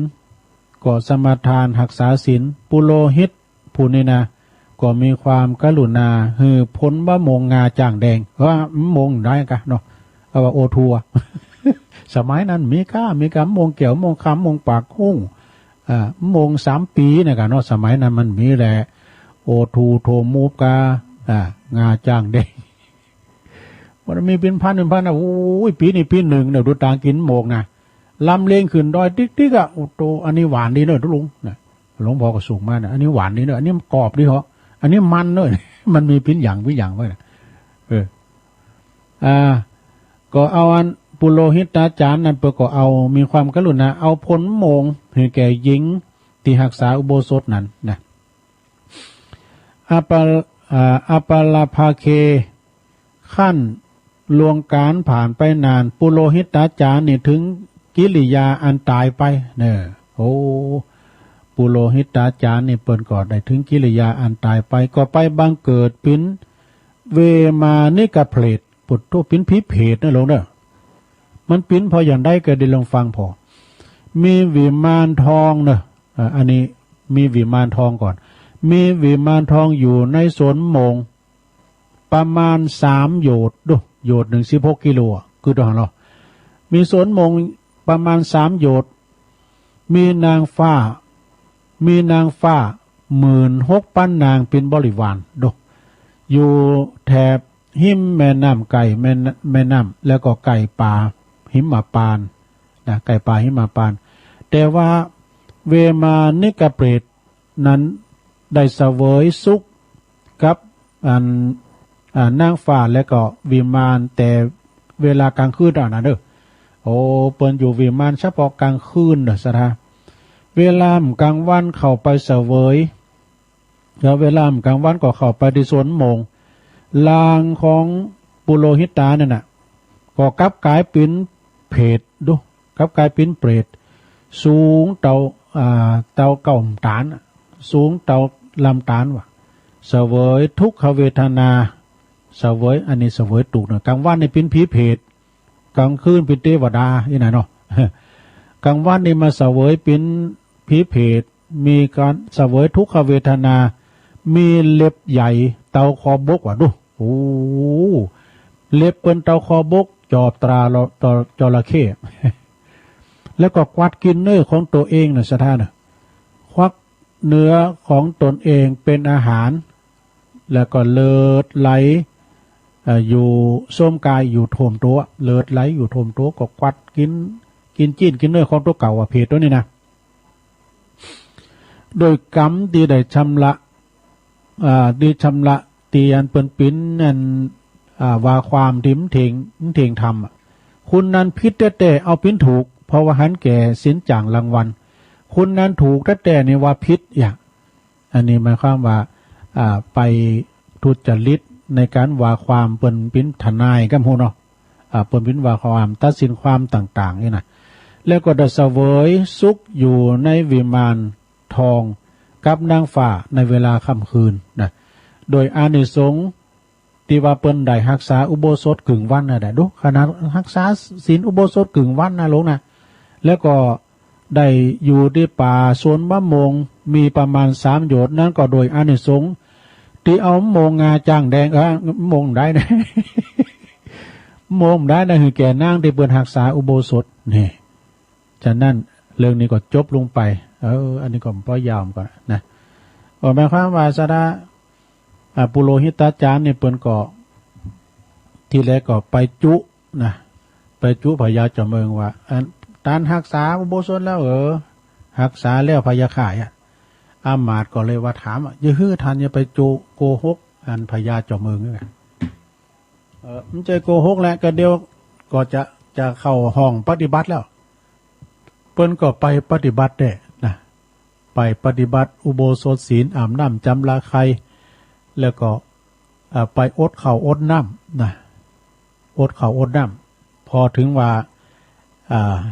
จนว่าถึงแก่เปิ้นนั้นเอาโมงหืออันนางนั่นน่ะที่เปิ้นไปปฏิบัติธรรมน่ะเนี่ยสถาญาโยมกันเฮาหันเปิ้นไปปฏิบัติธรรมเพราะว่าจะว่ากาตุเจ้าพระเนรน่ะถ้าว่าเปิ้นปฏิบัติธรรมญาติธรรมต่างหลายเฮาเอาหยังไปหือเปิ้นกินเปิ้นหยังน่ะก็ได้บุญเหมือนกันหมดเด้อสถาเนี่ยบุญจะอยู่กับที่เจ้าพระเนรนะบุญอยู่ที่ปอที่แม่ก็มีเนี่ยมีหันลายนั่นเนาะอันนี้ตุลุงอ่านนะมึนแล้วเนาะแต่เมื่อแต่ได้วาแล้วครับว่ามีตุเจ้าตุนหนึ่งนะเปิ้นไปปีนที่บาทนะไปปีนที่บาทแล้วก็นางนั่นเนี่ยก็ตุเจ้าตุนนิ่มได้ก็มาจุกยุ่มตุโหไหนนะก็มาลำคาญพุกก็มาวันฮือก็มาติมาตึงวันมีหันวันนางเนี่ยมันลำคาญเอาขี่ควายไปใส่บาทวะ เอาขี่ควายมาใส่บาทวัดมาแต่บาทมาแต่ไม่ควายเลี้ยงเนาะกดโตตุเจ้าเนี่ยก็ว่าได้ไปทั้งบาทเนี่ยก็บอกโอ้เจ้าบ้านเจ้าจอหมูนั้นดูถือมันเนี่ยก็เอาบาทตุเจ้าไปล้างแล้วก็ใส่เข่าทั้งไหมกันเนาะพอดีนางนั้นเสียแก่ชีวิตตายไปได้ไปอยู่วิมานเนี่ยวะวิมานอยู่บนสวรรค์วิมานนั่นก็คือวิมานขี่ควาย ขี่ควายทั้งนั้นวะเนี่ยวิมานแห่งขี่ควายเนี่ยทำบุญอย่างได้จะได้อย่างอันของใจเมื่อกันเนสธามันจะว่าข้าพเจ้าจะอันต้านหินต้านทรายนะเปิ้นจะแป้งจะปลูกจำยักแล้วเขาจะได้ไปกินหินกินทรายให้ของใจนะมันบุญนี่คือมันแปรสภาพตัวเนาะบุญมันแปรสภาพนะสธาเนอเดี๋ยวกันเนอสธาโอ้ขอบคุณเนอสธาเนาะขอบคุณแม่ฟองคำติ๊บแก้วเปิ้นตักตายแม่ฟองคำติ๊บแก้วนี่เปิ้นอยู่ปูนอยู่อันป่าไผ่บ่อทองขอบคุณที่เปิ้นตักมาทางลายชมลมวิทยุสื่อสารสมัครเล่น CB วัดดอยหลังถ้ำนะขอบคุณทุกสมาชิกเนอะศูนย์นกยุง601 005โดยเมตตาบารมีธรรมครูบาพันธ์หรือว่าท่านพระอธิการสมคิดปัญญาวัชิโลนะอันนี้เปิ้นปิ้นผู้ที่ว่าไปกึดไปทำบุญเวลาว่าเปิ้นตุกไล่เขียนใจนะเวลาเปิ้นล็อกดาวน์ที่ไหนก็เปิ้นก็เอาแปรสภาพโมงเนี่ยเป็นบุญแล้วก็มีตึงฝักแฟงแตงเต่าโมดเอาไปมอบให้เปิ้นโดยมีสมาชิกศูนย์นกยุงต่างหลายนะมีไอ้นิกรชายน้อยเขาเนี่ยกะนะตุลุงนี่ก็เป็นสมาชิกเปิ้นเหมือนกันแต่ว่าไม่ได้ไปกินเป็ดตาลเปิ้นแต่ก็ซุ่มฟังเปิ้นอยู่ตลอดเนาะก็ขอขอบคุณวัดดอยหลังถ้ำนะโยมเนอะดอยหลังถ้ำนี้ก็อยู่ในอำเภอบ้านโฮงถ้าว่าไผได้ไปแอวนะโอ้จะได้หันนกยุงแล้วก็จะได้หันตั้งรถไฟปลดโต้ป่าไม้เปิ้นแน่นนาเนี่ยวัดเปิ้นเนี่ยเหมือนกับอยู่แถมโซนหนึ่งนะเปิ้นอยู่บนดอยแหมหน่อยนะสิ่งปลูกสร้างเปิ้นก่อนนักก็ตุลุงก็ไปเวลาเปิ้นปอนหลงกับนั่นเขาเปิ้นไปโบสถ์หันหมดนะไปโบสถ์ที่ครูบาหันหมดนะขอบคุณนะแม่ครูทองคำที่วงคำเนอเสาหินสีบัวบานนะวันนี้ก็โชคดีแถมวันหนึ่งที่จะได้มีลมหายใจแต่กันเนาะวันนี้ก็เขามีบุญในวันหนึ่งลงเนอะ ตีจะได้ยินไก่ขันจะได้หันตะวันทำแก่นหนึ่งก็แก่นเดียวกันเนาะ ขอบคุณลุงนัดรถเดือนตัวเนอะลุงนัดรถเดือนก็ส่งสติกเกอร์แล้วก็ทักทายมาทางไลน์ป้อเล่งนั้นลงกิติวงศ์จากแม่อายสันตุนมือตัวเนอะฝนตกเย็นสบายดีครับโอ้ฝนตะบุนตกดีกะต่างเมืองแม่อายเมืองฝางครับหมดนะตกถึงวานต่างเฮาเนี่ยตกอ่อยหน่อยเดียวอ่ะนะโอ้ยลุบนี่โต อันนี้ฝรั่งเนอะต่างประเทศเจริญพรขอบคุณประโลงมงคลมูลชีพเนอะบ้านน้องเอิกเนี่ยเพลงบะเก่าโมนดีครับทุลุงเนี่ยผูกกับฟังแถมเนาะร้านพัฒนันคุณโยมพัฒนันแท้ตั้งเนาะเปิ้นก็ทักทายมาตอนไหนคุณแม่แสงชุติวงศ์คุณแม่แสงเนอะเจริญพรเนอะแม่แสงชุติวงศ์อันนี้เปิ้นเป็นบุตรธิดาของหลวงพ่อปุณปันตุอุ้ยเฮานะตุอุ้ยเฮาคุณแม่จิรพันธ์โมป้อพี่น้องบันไกรับฟังอยู่นะเจ้าตุลุงอันนี้อยู่ปุณะแม่ขจารหนองบัวเวียงป่าเป้าขอบคุณแม่เดือนเพ็ญทิมหว่างโตยนะน้องห่านำบ่อหลงเมตตาบารมีธรรมอาจารย์พระครูสมุวิสุวัฒน์วรกิจโจไวสานะครับเนอะคุณลุงนิลันปันดอนตองนี่เจ้าของสถานีน่านฟ้าเรดิโอนะเพิ่นจะออนไลน์ตั้งแต่4 โมงครึ่งเป็นต้นไปนะบางทีก็4 โมงตื่นก็3 โมงปลายนะแม่แดงอัมพรเนี่ยฟังอยู่เจ้าตุลุงนะให้กำลังใจนะแล้วก็แม่สุทัศน์ดีมูลโดยเนอร์แสนพรมทุ่งปีเจริญพรยายไข่แก้วโดยเนอร์พี่น้องบันเซ็งโอ้ขอบคุณยายไข่แก้วส่งทักทายมายายไข่แก้วนี่เปิ้นอยู่บ้านเสียงเนี่ยฟังตลอดเปิ้นเคยมาที่วัดพระธาตุดอยน้อยเมื่อก่อนนี่เปิ้นธุรกิจใหญ่กาปดโตสามีกาเปิ้นก็ปิ้นปอกำนันตัวแล้วก็โตเปิ้นกาขายแปลปั๊มน้ำมันเจ้าของกาดด้วยนะแม่ทองคำพรหมมินทร์ด้วยเนอเจ้าของนิทานหมูป่าจอมเกเร แล้วก็อันนี้เปิ้นอยู่อันปุ่นนะอินตะคินแม่แตงแล้วก็มีจินดามณีโชตเนอะขอบคุณไวสานะครับเนอะตุปีเนอะอันนี้ตุปีพระครูประหลัดเกษมสันเนอะเปิ้นอยู่เป้าเนี่ยนะอยู่เมืองเป้าอันนี้ก็ส่งไล่มาตลอดขอบคุณตุปีนะครับเนอะตุปีเกษมสันไอบารมีวังใจชิดโดยนะแล้วก็คุณโยมชวนนวลนิดชวชาติโดยเนาะแล้วก็แม่แดงอัมพรดอกตาล่อมแม้ว่าแม่แดงดอกตาล่อมรัตนาโดยเนอะทุกขอบคุณเนอะตีเปิ้นส่งเฟซส่งไลน์มาทักทายกันแถมวันพุกนี่ก็จะมีนิทานอยู่นะปบุญธรรมตัวเนาะปบุญธรรมชายกาดแต่ว่าก็ฟังปบุญธรรมพินจานอยู่เนอะ ตีอาจารย์ท่านพระมหาวิษณุจารุธรรมโมท่านตื่นนะครับเนี่ยเพราะว่า ตื่นแล้วก็มาฟังกันนะรายการของเฮานี่ก็ทั้งตุลุงนี่เป็นธรรมดาเป็นปีน้องกันอู่กันชั้นเสมือนญาติพี่น้องเดียวกันนะแล้วก็ไปลืมเนี่ยสนะวันพุธนี้ตุลุงก็เอานี่มาเอิ้นอู่นะอันหยังตุลุงจะเอาวันที่11วันพุธเนี่ยวันครบรอบวันเกิดของครูบาเจ้าศรีวิจัยก็ทางอาจารย์บุญเพลินยาวิชัยเปิ้นก็มีหนังสือตุลุงได้รับเปิ้นมาเมื่อละมีคำเขาหามกำคือปรมีธรรมครูบาเจ้าศรีวิจัยถ้าว่าเปิ้นมรณภาพไปนะเปิ้นจะมีอายุถึง143 ปีชาตการของครูบาเจ้าวัดบ้านปางนะว่านี่ก็ฟังอาจารย์พระครูปัญญาสังฆาการเปิ้นเราปิดนิเคปประบทไว้แล้วโตเปิ้นกึดเปิ้นสร้างวัดวาอาราม100 กว่าวัดสถานญาโยมนะแพร่ตะโกงหงสาพุ่นน่ะแล้วก็เปิ้นก็มีอธิกรณ์ตลอดเน้อเนี่ยเปิ้นว่าดีแล้วอย่าเด่นจะเป็นภัยสมัยนั้นนี่เปิ้นก็อันมีการคอยกันโยนกันเหมือนกันน่ะเนาะบ่ว่าจะปิ้นตึงไปในไปนอกนะเปิ้นก็อิจฉาริษยากันมันมีกุฏิซะนะมีกันกุฏิเวลาว่าเปิ้นเมื่อเดือนนี้ซ้ำเตือนนะเปิ้นเป็นครูบาเปิ้นตัวหนุ่มตัวน้อยก็ไปว่าเปิ้นก็ความจริงเนี่ยเปิ้นเยะได้เปิ้นทำได้เนาะครูบาเฮาก็ตั้งแต่น้อยไปดู ปิ้นบทตั้งแต่เป็นสามเณรครูบาเจ้าศรีวิจัยนะบทแล้วก็ปิ้นสวาตุเจ้าก่อนนี้เปิ้นมีอุปชาเขาเรียกว่าอุปชาเถินเนี่ยบทต่อไปตัดสินครูบาหาเหลืองใส่จะคือก็มีโมดนะหาเหลืองใส่ครูบาก็ไปตัดสินความแผ่วปุ่นเมืองกอกปุ่นนำพวกจะมาเล่าข่าวของฟังเนาะสำหรับอันปั่มเป้งปรมิธรรมของครูบาเจ้าศรีวิจัยนางบุญแห่งล้านนาไทยถ้าว่าเปิ้นมรณภาพ143 ปีชาติการเนี่ยโอ้ถ้าว่าตุลุงตามกูปีนี่ก็พวกไปกับพ่อครูโอนเขาอาจารย์บุญเพลินยาวิชัยครับไปนอนพวกนี้ตีไอซิดครับพวกนั้นไอซิดเนี่ยเป็นคุณป่าสร้างหน่อยนะไอซิดเนี่ยเป็นกรรมการเพิ่นเคยมาส่งตุลุงดอกโอ้ก็อาจารย์อย่างก็บุญธรรมอาจารย์สมพงษ์บุญธรรมนะอันนั้นเป็นหน้าผมหน่อยดอก อันเป็นกรรมการแล้วก็ไหวสาบารมีธรรมอาจารย์ท่านพระครูปลัดนะวินัยอภินันโทเนี่ยเป็นตุลงสมปานเจ้าวัดฮะเนาะวัดบันปางนี่ตามกูปีก็ไปช่วยกูปี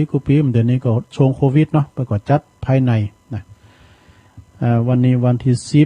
10 มิยอ64สัปเปเหระเนาะตุลุงก็ต้องโจทย์ว่ากูกรรมเพราะว่าบันทึกว่ากูอย่างกูกรรมแล้วก็ตอนนี้ถึงเวลาตีตุลุงจะได้เปลี่ยนบรรยากาศแล้วในโรงเนอเปลี่ยนบรรยากาศโอ้เจริญพรคุณโยมสุรชัยตัวเนอสุรชัยแม่สายพินโดยแม่สายพินตรงสารดอนใจแล้วก็เจ้าอธิการวิชาสุจินโนโดยเนอวัดป่าตานนะวัดป่าตานผลปิ้นเจ้าคณะตำบุญมงหน่อยเนาะครูบาอาจารย์เขาทำตนหนึ่งแล้วก็ขอบคุณเจริญพรไปตีอาจารย์สุทัศน์เนอะกันทวังปอจารย์เขาเจริญพรเจ้าวันตาเจ้าวันซื่นเนี่ยแมงวันออกเนาะอันแมงเมาเป่าไปกันตื่นๆเจ้าเนาะก็เอาอันหัวอกแมงวันมาจำลองหนึ่งเจ้าบางคนก็ต้องได้ยินเจอเจ้าเนาะน้ำตาอยากตกหัวอกแมงวันบ่ตั้นได้หันตะวันเจ้าเจาะเลาะออกหูมนุษย์เขาเนามายับหมูเฮาเอาไปเวก่อตัวน้อยโจยก่อบ่ไว้ปล่อยยับถูกไปน้ำตาอาบนา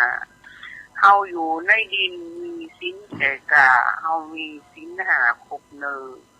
มนุษย์เดินดินตกไก่ออกเนื้อผ่านนันได้เนอว่าคบหาคอรอดหนึ่งในร้อยไว้ทำพันต่อยามเล่งบอกว่ามาคุดจนได้ลูกแม่เอ้ยลูกยังเป็นไข่จุยก่อว่าได้ลูกใหญ่กว่าแม่น้ำตาปั้งลงพอเท่าแม่แก่กินดูลูกเตะนายเฮ้ยหักษาสินไหวขอหนึ่งนายเฮ้ยจับไปละเลยหาขอต่ออันอายุจะยืนจับใดเดินปันขอหนึ่งต่ออันขอเดียวเจาะกำยองวันละกำนะเจ้าวันนี้กำมาเจาะหลอกนะเจ้าเจาะหลอกนี่เปภาษาไทยแปลว่าเจาะหลอกเอาหูเจาะหลอกเอาหูกำลังโผล่กำลังโผล่ออกเจ้าขอบคุณใหญ่น้อยกันนัดบันดอนลงเจริญปอนกราบไหว้สาครับสลุงปอนน้อยบุญปันครับผมโอ้ก็เป็นหาสลุงแท้ๆเลือดปลายปากกันแล้วสลุงนักกันปักกันที่ดอยนาแก้วโอ้เล่ร้อนสลุงสหาเป็นฟ้องสวาก็บอกปากไหนมันลืมมาไปไหนหูว่าอย่าไปวางสิแล้วเลยเขาแล้วแล้วก็เอาไว้ที่ไหนหูสาบบ้านไหนได้ซื้อใหม่แล้วสลุงคุณเปิดมีหือกะฮะเปิดมีหือปูจ้ากับหมูเนาะกันทับซ้อไว้ก็ดีก็จะสลุงเลือดปลายปากกันละคำภาษาตุลุงเนอะกำลังใจตุลุงเนอะขอบคุณปหน่อยนักๆเด้อโอ้คำภาษาครับพี่น้องเมืองฟางมาแล้วเนาะ0899555656เจริญปอนไอ้สาเจ้าตุลุงแม่ไข่แก้ววงคำเจ้าโอนตังก็เลยโอ้แต่กับพุกเนาะพุกกวามกัมเป็นตาลทำวงคำ โอนไปเอาเขาวัดนะคะได้หน่อย200แล้วเขาตักตั้งเจริญ200แล้วขอวัดน้องหิง200สุดแล้วแต่จะอะไรทางใดก็สุดแล้วแต่กระลุงกันเด้อโอ้มันนี่มันลำบากเหมือนกันเด้อที่ว่าโอนไปแล้ววัดนั้นวันนี้ตุลุงตรงจางเพิ่นไม่สูงกันนะแต่ว่าน้องตาหืนเน้นรักกับที่ปักตั้งเจริญน่ะจางมันจะจางแล้วหืนน้ำใจเป็นร้อยกันนะอันนี้ก้อยปะกันแล้วก็หือเพิ่นเนาะเจ้าด้วยเจ้ามันคือเจ้าไปไม่ใส่ไว้เจ้าเรื่องนี้โดดนี้ดังไงก็ขอบคุณแม่ครับแก้วเจ้าสาธุคุณเจ้าเนี่ยตุเจ้านี่มันอยู่คุณละวัดนะยากเหมือนกันนะลุงนะแต่แล้วก่อนกระถามันมาค้ำอยู่ที่ลุงเนี่ยแล้วก็ตุเจ้าต้นที่เขาฝากไปนะเปิ้นประกาศว่าตุมันคือภาษากล้ากล้าก็ลำบากใจตุลุงเหมือนกันนะฉันเตือนเอาหือไปแล้วเปิ้นประกาศสักกล้าแม่มันก็ค้ำใจตุลุงเหมือนกันนะถึงมือภาษากล้ากล้าแห่มันมีหลายตือล่ะเจริญปอนเจ้ากับภาษาเจ้าตุลุงแม่สายพินเอาเลยปัดเจือคนดีขอไปเตอเจ้าพอใจกินเหล้าแม่ยิงกินเบียร์แม่ยิงเอาเมียพอใจบองใส่บาจีสมัยเดี๋ยวนี้www.com แต่งตัวเป็นหอมย้อมผมแดงสังกางบาล่างปล่อยล่างนุ่งเตียวลุ่มสะดือพกโทรศัพท์มือถือ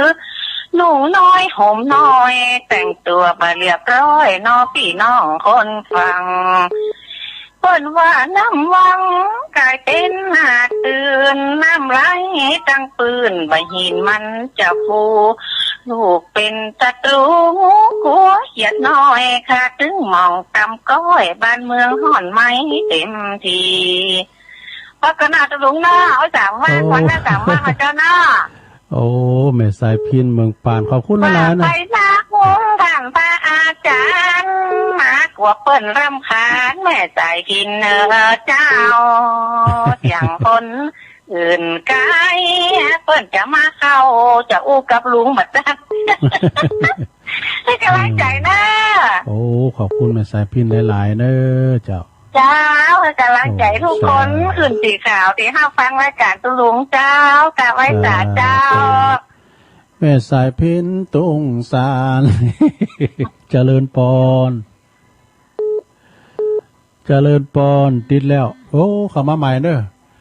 ประดามปอเสียวเด้อเนอปอเสียวชัยเหล็กกันทาปอเสียวสับเขาดงในมิตรน้ำดิบน้อยด้วยเนอะเจริญปอน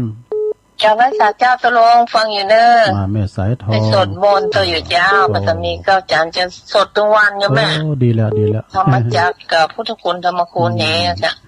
โทรไปหาพี่นันศักดิ์ศรีเปิ้นมาตุลงเอาวันที่ได้อย่าโทรไปทำจัดเหลวเปิดฟัง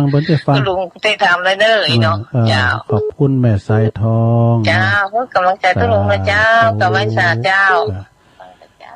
แม่สายทองนี่ตัวแทนเป็นน้องหวยการบรรดาแม่สีเขาได้เด้อแม่สีกลุ่มมัดหอมหวยการเจริญปอนแต่ไม่สาเจ้าตุลุงอันนี้แม่สีทอนเนาะเจ้าแม่สีทอนน้องบัวชัยประการตั้งแต่เจ้าแล้วนะดีชัยประการขอบคุณนะแม่เนอแมลงบุจะได้เตะทำเหอะแม่ไข่แก้ววงคำพี่น้องโบกก็หาตำบุญนครเจดีกำเต้นแรงเบื้อก่อนพวกเจ้าเนี่ยแม่จะเตะทำเหอะแม่ตัวเป็นตาลทำเจริญปอนเจ้ากับพระสาเจ้าตุลงนักสุเกียรติศิลปรสิทธิ์เตี้ยเนอเจ้าได้ฟังเพลงไหว้พระฟังทำตัวตุลุงกับเจ้าแล้วนะเจ้าเจ้าไม่ใส่พิมพ์เข้ามาแล้วเนาะปะจ่อยไปแล้วไม่ใส่พิมพ์ไม่สุกเกี้ยวคือตึงหาเด้อไม่ใส่พิมพ์เด้อเจ้าขอบคุณแม่เจ้าไม่ใส่พิมพ์นะโทษคนมาจ่อยมาสอม่วนภูมิปัญญาพนักเด้อไม่ใส่พิมพ์นะ ม่สิเปรี้ยวศิลาพรก็เติงอยู่เด้อเจ้าไม่ใช่ดีสาธุขอบคุณเนอะจ้าสาธุเจ้าตุลุงเจ้าแม่สุขแก้วเจริญปอนครับลุงแม่คุ้มค่าโอ้โหแม่อุ้ยเนี่ยหายไปมื้อนี่แม่คำเจ้าฮะโอ้แม่คำกะโอ้แม่คำแม่สุขาแม่คำดูฝังฟังตุลุงเจ้าละเจ้าแล้วกะโทรมาพ้องกาแม่คำวันนั้นก็ฟังตุลุงโออยู่ก้าวันไหนเจ้าวันจันทร์เนี่ยครับวันจันทร์นั้นโตนี่แบบได้เปิดสายเจ้าอ๋ออากะเปิ้นเปิดสายแต่ว่าเปิ้นก็ออกรายการอยู่นะตัวปีโอยี่เฉียงจือบ่น่ะออกว่านี่แบบได้เปิดสายเปิ้นเปิดสายเป็นยังโทรมาที่ตุลุงนี่ก็ได้เนาะตุลุงจะบอกกับเปิ้นกันไม่เสร็จแต่ละอันนี้เคยตุลุงเลยขอบคุณหลายๆเด้อแม่คำเด้อพี่น้องไตจากฝางไม่สงค่าสาธุโอ้เข้ามาใหม่เด้อโยมเด้อที่เข้ามาเจ้านะ0899556506นะเจริญปอนเจ้าแกให้เจ้าแม่อยู่ตั้งได้ประจำไปยิ่งแม่ยังก็แม่สมอ่ะแม่จันแม่จันได้เก่าได้ก็ว่าแม่สมนั่นน่ะแม่จันได้ไว้หาอยู่เลยป่าเงี้ยววปปกราบอยู่ในบ้านอยู่ในที่นอนอยู่เองโอ้ไปปีนยังก็ฝนตกอ่ะฝนตกเจ้าวันนี้ดีละขอบคุณแม่จันได้หลายเด้อปากันปุ่นเด้อดอยนางแก้วเดินหน้าเนาะเจ้าสักวันเนาะจะตาขนอเจ้าโอ้สาธุวันนี้เปิ้นก็จะแห่กะวันนี้เปิ้นจะแห่เปิ้นจะขึ้นเต้าตั้ง4กันนี่วันนี้นะเจริญปอนอาจารย์สมชาติจะไปนอนวันนี้ละนะชาตะสุโขเจริญปอนกราบนมัสการโอ้หลวงพ่อมาแล้วหลวงพ่อมานี่อาจารย์นี่คนก็มาโทรมาหาตุลุงเกี่ยวกับเปิ้นเฮิ่มเกี่ยวเปิ้นแล้วเฮาโทรติดปุ๊ดแล้วเฮาโทรก็โทรแล้วมันต้องเกี่ยวหาเปิ้นนะเฮาฆ่าเพิ่นเหมือนกันว่าวันนี้ถ้าอย่านับอยู่มันโทรเข้ามาหาตุลุงเนาะหลวงพ่อมานิดมันพูกในบรรยากาศเฮาที่บ่อตุลุงเป็นวันที่11เนาะที่ชุนนาเนี่ยนะเป็นวันคล้ายวันเกิดของครูบาเจ้าเนาะที่ครบรอบ143 ปีนี่อ่ะครับแม่น่ะชีวิตอยู่นะตุลุงก็อย่าเล่าประวัติของครูบาเจ้าเนาะแล้วข่าวตุลุงถ้าจะให้เข้าบรรยากาศลุงมีบารมีของครูบาเจ้าก็เอามาโอ้มันได้เด้อมันได้เหมือนพระครูวรธรรมนาถพิมพ์นั่นน่ะอ่านหนังสือจ้าครับแต่ที่เพ่นอ่านคำฝ่ายแดงก็พิมพ์มาผมเป็นปึ๊กแต่ผมเป็นตุลุงเขาแล้วนะครับอ่ะบารมีของครูบาเจ้านี่นะแข็งแรงนั่นนะได้ฟังเป็นว่าประโมลก็ไปนี่ของเราไปสวดไปท่องของเราขอทาดีเนอร์นั่นนะถ้ามันเป็นยังผมเป็นยังเนาะมันนี่จึงเป็นนี่เนาะมันจะนี่จึงนี้อันมีเข้าหำข้องเบิ่นกะอาจารย์ยุโรปนี่ผมเคยไปกันด้วยอ่ะที่ไหนก่อนยุโรปอ่ะนั่นกะยุโรปเนาะไปกันด้วยอ่ะยุโรปนี่ไปห้องนอนก่อนเนาะเหนือที่ดูกันผมว่าเนี่ยเคยยิ้มแย้มแจ่มใสที่ทุกวันนั่นแหละตื่นมาเนี่ยเอาที่ยิ้มแย้มใสนั่นมั่วเนาะดูคุณตัวก่อนรายการนั่นนะไปแถวแอฟริกาบ่เนี่ยศาสนาพุทธนะไปแถวกลุ่มคุณดำแอฟริกาบ่สวดนั้นเปิดสวดธรรมจักรได้จะดีอ่ะอุตาปาติญาณังอุตาปาติปัญญาวันตัวก็วันนี้ที่ท่านพระครูอภิวัฒนาวิกรมจะขึ้นไปที่พระธาตุสีสองเมืองที่ไปว่าที่ละเลยอ่ะเพิ่นจะไปแอวอยู่ก็ฮะเรื่องนี้ว่าวันที่10นั้นเราฟังพระครูชลทานถึงมันว่าวันที่10เพิ่นจะขึ้นเต่าตัวสีกันวันนี้ที่บนนั่นแหละบนในฐานที่เขาไปสวดมนต์เขาแล้วนะทุกคนเนาะครับเรื่องนี้ท่านพระครูชลทานพิทักษ์ตูแดงว่าเดือนนี้ไฟตองมาถึงตังบนแล้วก็ถึงตังลูกเดียนจำไม่นะแก้วอะไรนะได้ยินเพิ่นว่าอย่างนั้นวันนั้นโอ้ก่อนที่รายงานข่าวดำเกิดมันติดปลากันเนาะ ไม่ละถ้าจะได้จะลุงก็ลองเอาข้อมูลมาออกอากาศแล้วเขาจะขึ้นกันมาได้เป็นอย่างไรเที่ยวอย่างไรนะเอาข้อมูลดีๆแล้วผมมาออกอากาศนั่นเราจะจนถ้าญาติโยมที่เป็นใครไปตัวหากันที่ไปเขาแล้วเอาไปชมการเนาะไปชมทานเทศหาเอาคัดไปอยู่กันเดี๋ยวนี้ไฟฟ้าเข้าถึงแล้วหรอน่าจะเรื่องแรกก็ขอบคุณทุกล่วงหน้าเนอะครับไว้สาโอ้ไว้สาเนอะนี่โมนาจารย์นี่ผมถึงเน้นรักเลยเนอะแต่โอ้เน้นรักเป็นมาก่อนน้ำเจ้ากรรมแล้ว มันจ้างทมติดนะตุลุงขอเป็นสายแรกกำลอยด้วยครับไว้สาครับหลวงพ่อมานิดเนิดสำนักสงฆ์หอมบุญเจริญปอนไว้สาตุลุงโห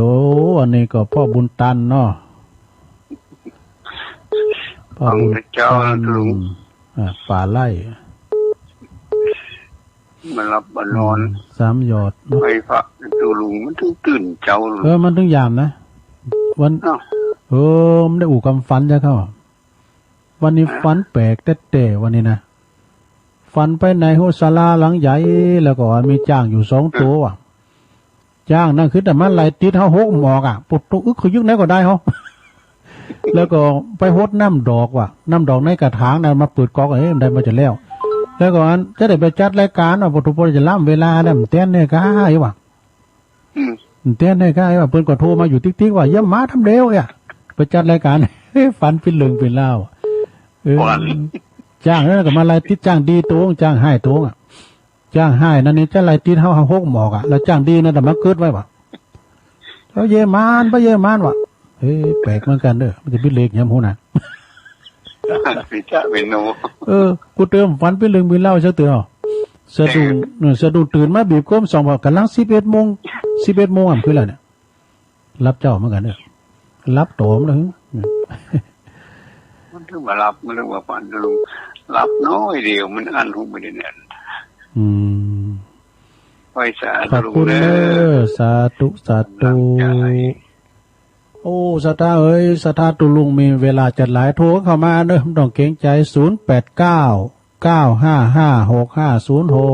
เจริญปอนตุลุง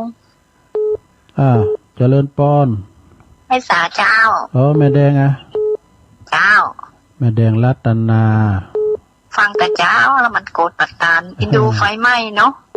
นะกะแต่กะโธ่ดำพิยังมันก็ยังเหลือแผ่นดินอยู่อันตรายแต่กะเนาะสารเนี่ยนะเจ้าร้านเกียงไก่นั่นเป็นร้านของอ้ายลูกเขยนะกะอันเขาแล้วนี่แม่แดงบอกให้ละกรรมเนาะเจ้าจังไปเอาของมาขายแล้วก็จังไปแหวหาที่ตุลุงมาก็นะกะเน้นรักเขาเพิ่นจะไปซื้อโคซื้อหยังก็ไปหันนั่นแรกเน้นรักว่าโอ้ยินดูหน่อยแล้วเน้นรักโทรมา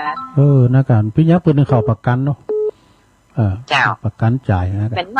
ร้านไกลๆหั่นเพิ่นไม่ร้านไกลๆแล้วก็กลางหลังบ้านเพิ่นบ่ได้ก่อเพิ่นโล่งๆไว้มันเย็นเนาะไฟเลยเข้าทางหลังบ้านนะกะก่อนครับอันเคมีต่างๆเนี่ยมันก็อันตรายนะอย่างสารก็ดีแล้วก็อันปุ๋ยเนี่ยปุ๋ยเคมีปุ๋ยโฟมเนี่ยนะอันตรายนะร้อนเนาะเข้าทางหลังบ้านแต่มันเข้ามาร้านลูกเขยอ้ายลูกเขยเนาะเจ้าเจ้าฟังอยู่เนอไว้สาเจ้าขอบคุณแม่แดงเนอสาธุไฟใหม่เลยแผ่นดินอยู่เนาะเจริญปอนไว้สาเจ้าตุลุงอันนี้แม่สมภาระแม่พินป่าแดดเจ้าแม่พินป่าแดดฟังเจ้าอะไรกะเจ้าไว้เจ้าเลยเจ้าฟังตั้งแต่เพลงมาแล้วก็เนาะจ้าเพลงเก่าในโมนเนาะแม่พินดีแม่รัตลุงขอบคุณเนอแม่พินเนอป่าแดดเจ้าไว้สาเจ้าป่าแดดในเมืองเนาะ0899556506เจริญปอนติดแล้วเจริญปอนไว้สาคาจิมูต้องได้จ้ะปกปันดอนใจปนันปั้นนะครับปอตุเจ้าดูปนันปั้นดอนใจ ตอนใจก็ปุณกาหิมพุทธามหาเจ้าแม่ตุกแม่ตุลุงเปิดเพลงแล้วเหรอแก้วอีกะโทรมาหากันพองกาบ่โทรไก่กับโรงพยาบาลเนาะโอ้ขอบคุณหลายๆนะปนนั้นเด้อโอ้ขอบคุณแท้ๆปนนั้นลงอันนี้เปิ้นปิ้นปอพระครูเด้อปอเจ้าวาดกันนะเนี่ยก่อนเพิ่นก็เคยปิ้นเจ้าวาดมาแล้วนะปนนั้นปั้นจากดอนชัยอำเภอแม่ทาเจริญปอนครับนมัสการครับผมมาแล้วอาจารย์นิพนธ์เมื่อกี้ก็พ่อมานิดว่าพ่อมานิดเอามันตากทางอยู่แล้วตากทางอยู่แล้วต้นปานตางอยู่แล้วแหละหลวงพ่อท่านพระครูไม่บอกเรื่องท่านเลยฟังอยู่นะครับท่านพระครูท่านพระยองครับบอกยังแสงแม่แสงสมรูปด้วยแม่แสงสมรูปฟังอยู่ก้ายายปันยายคำปันเขาเนี่ยเนาะปันแม่แสงฟังอยู่แหละเรื่องหูฟังอ่ะไม่ยอมโทรแม่แสงนี่นะไม่จะออกอากาศแค่เสียงออกอากาศเนาะฟังก็ดีแล้วเพิ่นฟังแต่ไม่เพิ่นไม่โทรบ่ได้เนาะหรือว่าจะเต้งโทรไหนก็ได้มันสายมันย้นกันเนาะฟังอยู่นะครับโอ้ขอบคุณครับ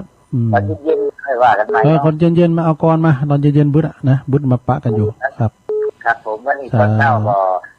แม่อะไรนะแม่สายพินแม่สายพินช่างซอมาแล้วใช่มันเป็นตู้เจ้านะครับไม่ใช่ตู้เจ้านี่คือฟอตอกสักหน่อย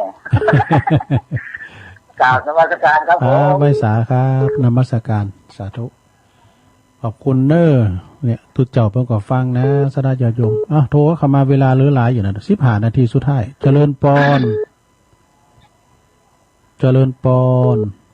ไปสาเจ้าตุลุงอยู่ตั้งใดจ้าแม่ใจเจ้าโอ้แม่ใจจ้าแม่ใจน้ำหลัดมาแล้วจ้าฟังเจ้าแล้วก็แม่ใจเจ้าฟังแต่เจ้าละเจ้าตุลุงจะไปโดยนางแก้วกันจ้าไปกะไปกะอันตุลุงนี่กันทำพระครูมาตัวเอาไว้นะมาบอกว่าไปด้วยกันนะตุลุงไปหมดหน่อยนางรถจีบรถเก๋งกับโมนอันนี้จ้าตุลุงดอยเพราะว่าหลายคนจะไปมาเต็มเลยโอ้ไปพินยังก็ไปรังเกียจกับอ่านกาจ้าตุลุงดอยมันว่านี่ดูถ้าเมื่อไปตัวท่านพระครูอภิวัตรไปไม่ห้อยเงินดำอาดด้วยตีไปหอมศพแม่ท่านพระครูทำได้ลุงไปไหนด้วยอยู่เฝ้าดอยนี่ไม่ได้ไปไหนไม่ใช่ว่าใครไปตื้ออะไรมันมีตังไปอยู่ก็วัดเฝ้าดอยเฝ้าพระเจ้าอยู่บนดอยเนี่ยจ้าวันนี้หมอนัดจะหมอนัดเราต้องไปกันไปมาหมอนัดเนาะพี่ยังฝากความคิดถึงประธานโปรแกรมนั่นเลยโปรแกรมนั่น40,000เนาะสาธุเนอแม่ใจน้ำลัดจอมตองนี่ก็หุ้มกินหุ้มตานนะปิ้นป่าปิ้นหน้าของอาจารย์ผลนะเจ้าวาดวัดวังผางเจริญปอนพระเจ้าพงอยู่ตรงไหนเดี๋ยวเนาะโต้มจ้านี่แม่อยู่ไหนนี่แม่ป้ามันทาเหล็กสายแม่ทาอ่ะแม่ป้าบ้านหลายสายบ้านท่าหลายสายเนาะเจ้าบางเจ้ามาโทรเป็น10 เปิดกำติดเนี่ยนั้นอำเภอแม่ทานะแม่เนาะฮะอำเภอแม่ทาเนี่ยเนาะเจ้าแม่ป้าเนี่ยโอ้แม่ทาแม่ป้าฟังเจ้าแล้วเนาะฟังเจ้ามาโทรเป็น10 รอบกงตั้มอ่ะตีแล้วนะฟังคือว่าฟังแต่เมื่อเราเวงมากเลยบุกเจ้าก็ฟังแท้เนาะเป็นเจ้าปึงพระอาจารย์เน้นหลักเปิ่นโทรมาก่อนหน้าแต่มันคิดโทรบัดติดนะไอ้นั่นแหละพระอาจารย์เน้นเราโทรมาละไซส์1แล้วปกน.เขาเนี่ยปูคาเนื้อมันน่ะปูคาปูกับได้โทรมาดูเพื่อจะมาบอกทำ5 ยาวมาในสายที่ฟังจำนักจะหลายคนถ้าหลายสายนะถ้าอันโน้มจันดีกะ ฟังกันไปพยายามเต้งกันพยายามแต่ความเป็นเต็กมาติ๊กๆเดินมาตึงใดนะเดี๋ยวนี้ยายพรก้านเพิ่นเห็นเต็กไหนก็ได้นมัสการเจ้าเจริญปอนในป่าเด้อสาธุสาธุอ้าวสายต่อไปเจริญปอนเจ้าอ๋อไม่นอไหมเจ้าฟังกันเจ้าฟังเป็นเอาที่ควายก็ใส่แบบเนาะเป็นนอมตาจ้างนึกว่าเพียอ่อนกันฮะหน้าการปะโทกันว่าเพียอ่อนในน้ำลายปั่วเจ้าไม่ใส่พินกับบ้วนเจ้าฝนตกอีเย็นดีนอนกับฟ้าดีละไม่น้อมอยู่ดีสบายเนาะอยู่กันหลายคุณกะอยู่กับหลานโอ้ดีแล้วดีแล้วอยู่กับหลานเนี่ยมันงอมอ่ะจ้าขอบคุณแม่น้อมหลายๆเนอะเจ้าสาธุ0899555656พี่น้องมือฟังมาเนาะเจริญปอนมาแล้วหายว่าติดยากไม่ยากปะโยมพิสมัยเจ้าไม่อยากเอาใช้โทรศัพท์อันเดียวเนาะวันนี้นะตื่นมาต่อเช้าแล้วการมองตะลุงเปิดเพลงมันเจ้าเกินตีหนึ่งปลายโหอย่างบอกตื่นเช้าแต่เช้าไหวเนาะก็อาจารย์วิศวะยังได้รับแต่นาตอนนั้นน่ะดูกันตะลุงเข้ารายการเนี่ยเพิ่นจะได้รับนะแต่วางใจแล้วใครอาจารย์วิศวะอาจารย์วิศวะต้องรอฮับของตะลุงกะรอฮับแล้วก็ไปนอนเนี่ยเดี๋ยวนี้อาจจะรับไปแล้วรับแล้วก็ลูกมาละมีเพิ่นใจโหมใจหักแต่เบื้องหลังความสำเร็จถ้ามีเปิ้นนี่กันนะแกมกันเด้อก็เชิญชวนทุกคนแล้วกันถ้าทำบุญสถานีก็มาช่วยกันก็แล้วกันนะจ๊ะเนาะใกล้ๆมากันนะทุกลุงนะโอ้ไกลอยู่พี่หนาเมื่อก่อนนี้ไกลอยู่จ้ะขอบคุณการเจ้าสาธุสาธุโยมพิสมัยเจริญปอนมาสาเจ้าตะลุงแม่เพนเนาะแม่เพนขาวเตี้ยเอาเลยแสงไฟสว่างตาแสงธรรมะสว่างใจสว่างตาได้แสงไฟสว่างใจได้แสงครับเจ้าความชัดเจนรู้ถึงฟังสาตะลุงเนาะขอบคุณแม่เพนขาวเตี้ยเนาะมาสาเจ้าสะพานบุญคนสู้ชีวิตทันหนึ่งเนาะจากตาจ่างเจริญปอนมาสการเจ้ายายพรมาแล้วยายพรร้องวัวแดงอยู่ข้างกำแพงวัดยายพรคิดเขาล่ะโหไปกินยาเตือเจ้าอยู่นี่ยายพรร้องวัวแดงเปิดฟังเพลงกันเจ้าอยู่เปิดถึงละล่ำเจ้าขอมาย่าคุณหมอค่ะต้องลองเก่าเนี่ยหรือพี่จ๋าถามแม่พรยายพรเกินยายพรอะไรปากกว้างก้นเลี่ยมยังยอมบอก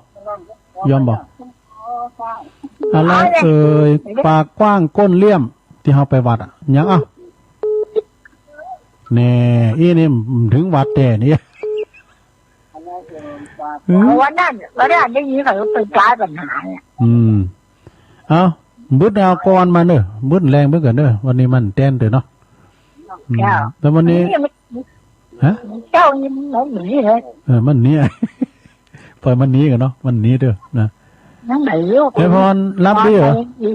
ยายพรรับดีเหรอคืออะไรน่ะเขารับหมดนะโอ้เนี่ยนี้ฝุ่นตกมันยินแล้วดูลุงนี่กับฟันห้าเขายื่นไหนกับบริจาคไรติดนี่6 หมอก6 หมอกฝ้าห้องก็ไปปิ้นยังก็ห้องวะฝ้าห้องไปนี่ห้องผ้าห่มเจ้าฝ้าจะปิ้นที่อยู่แล้วดีเนี่ยยายพรใจถึงเดี๋ยวเนอะยายพรนั่นเนาะ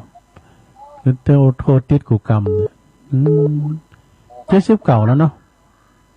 ดีกะ มีเขาหลายๆเนี่ยมัมย้ายเลยเขาย้ายถึงเลยเนาะนี่ไอ้พันชมต่อแหงนั่นก็มือหมอมือปูนี่ยายพรกินถั่วเล่นเหรอนี่โอ้ปดไปคนบ้านยายพร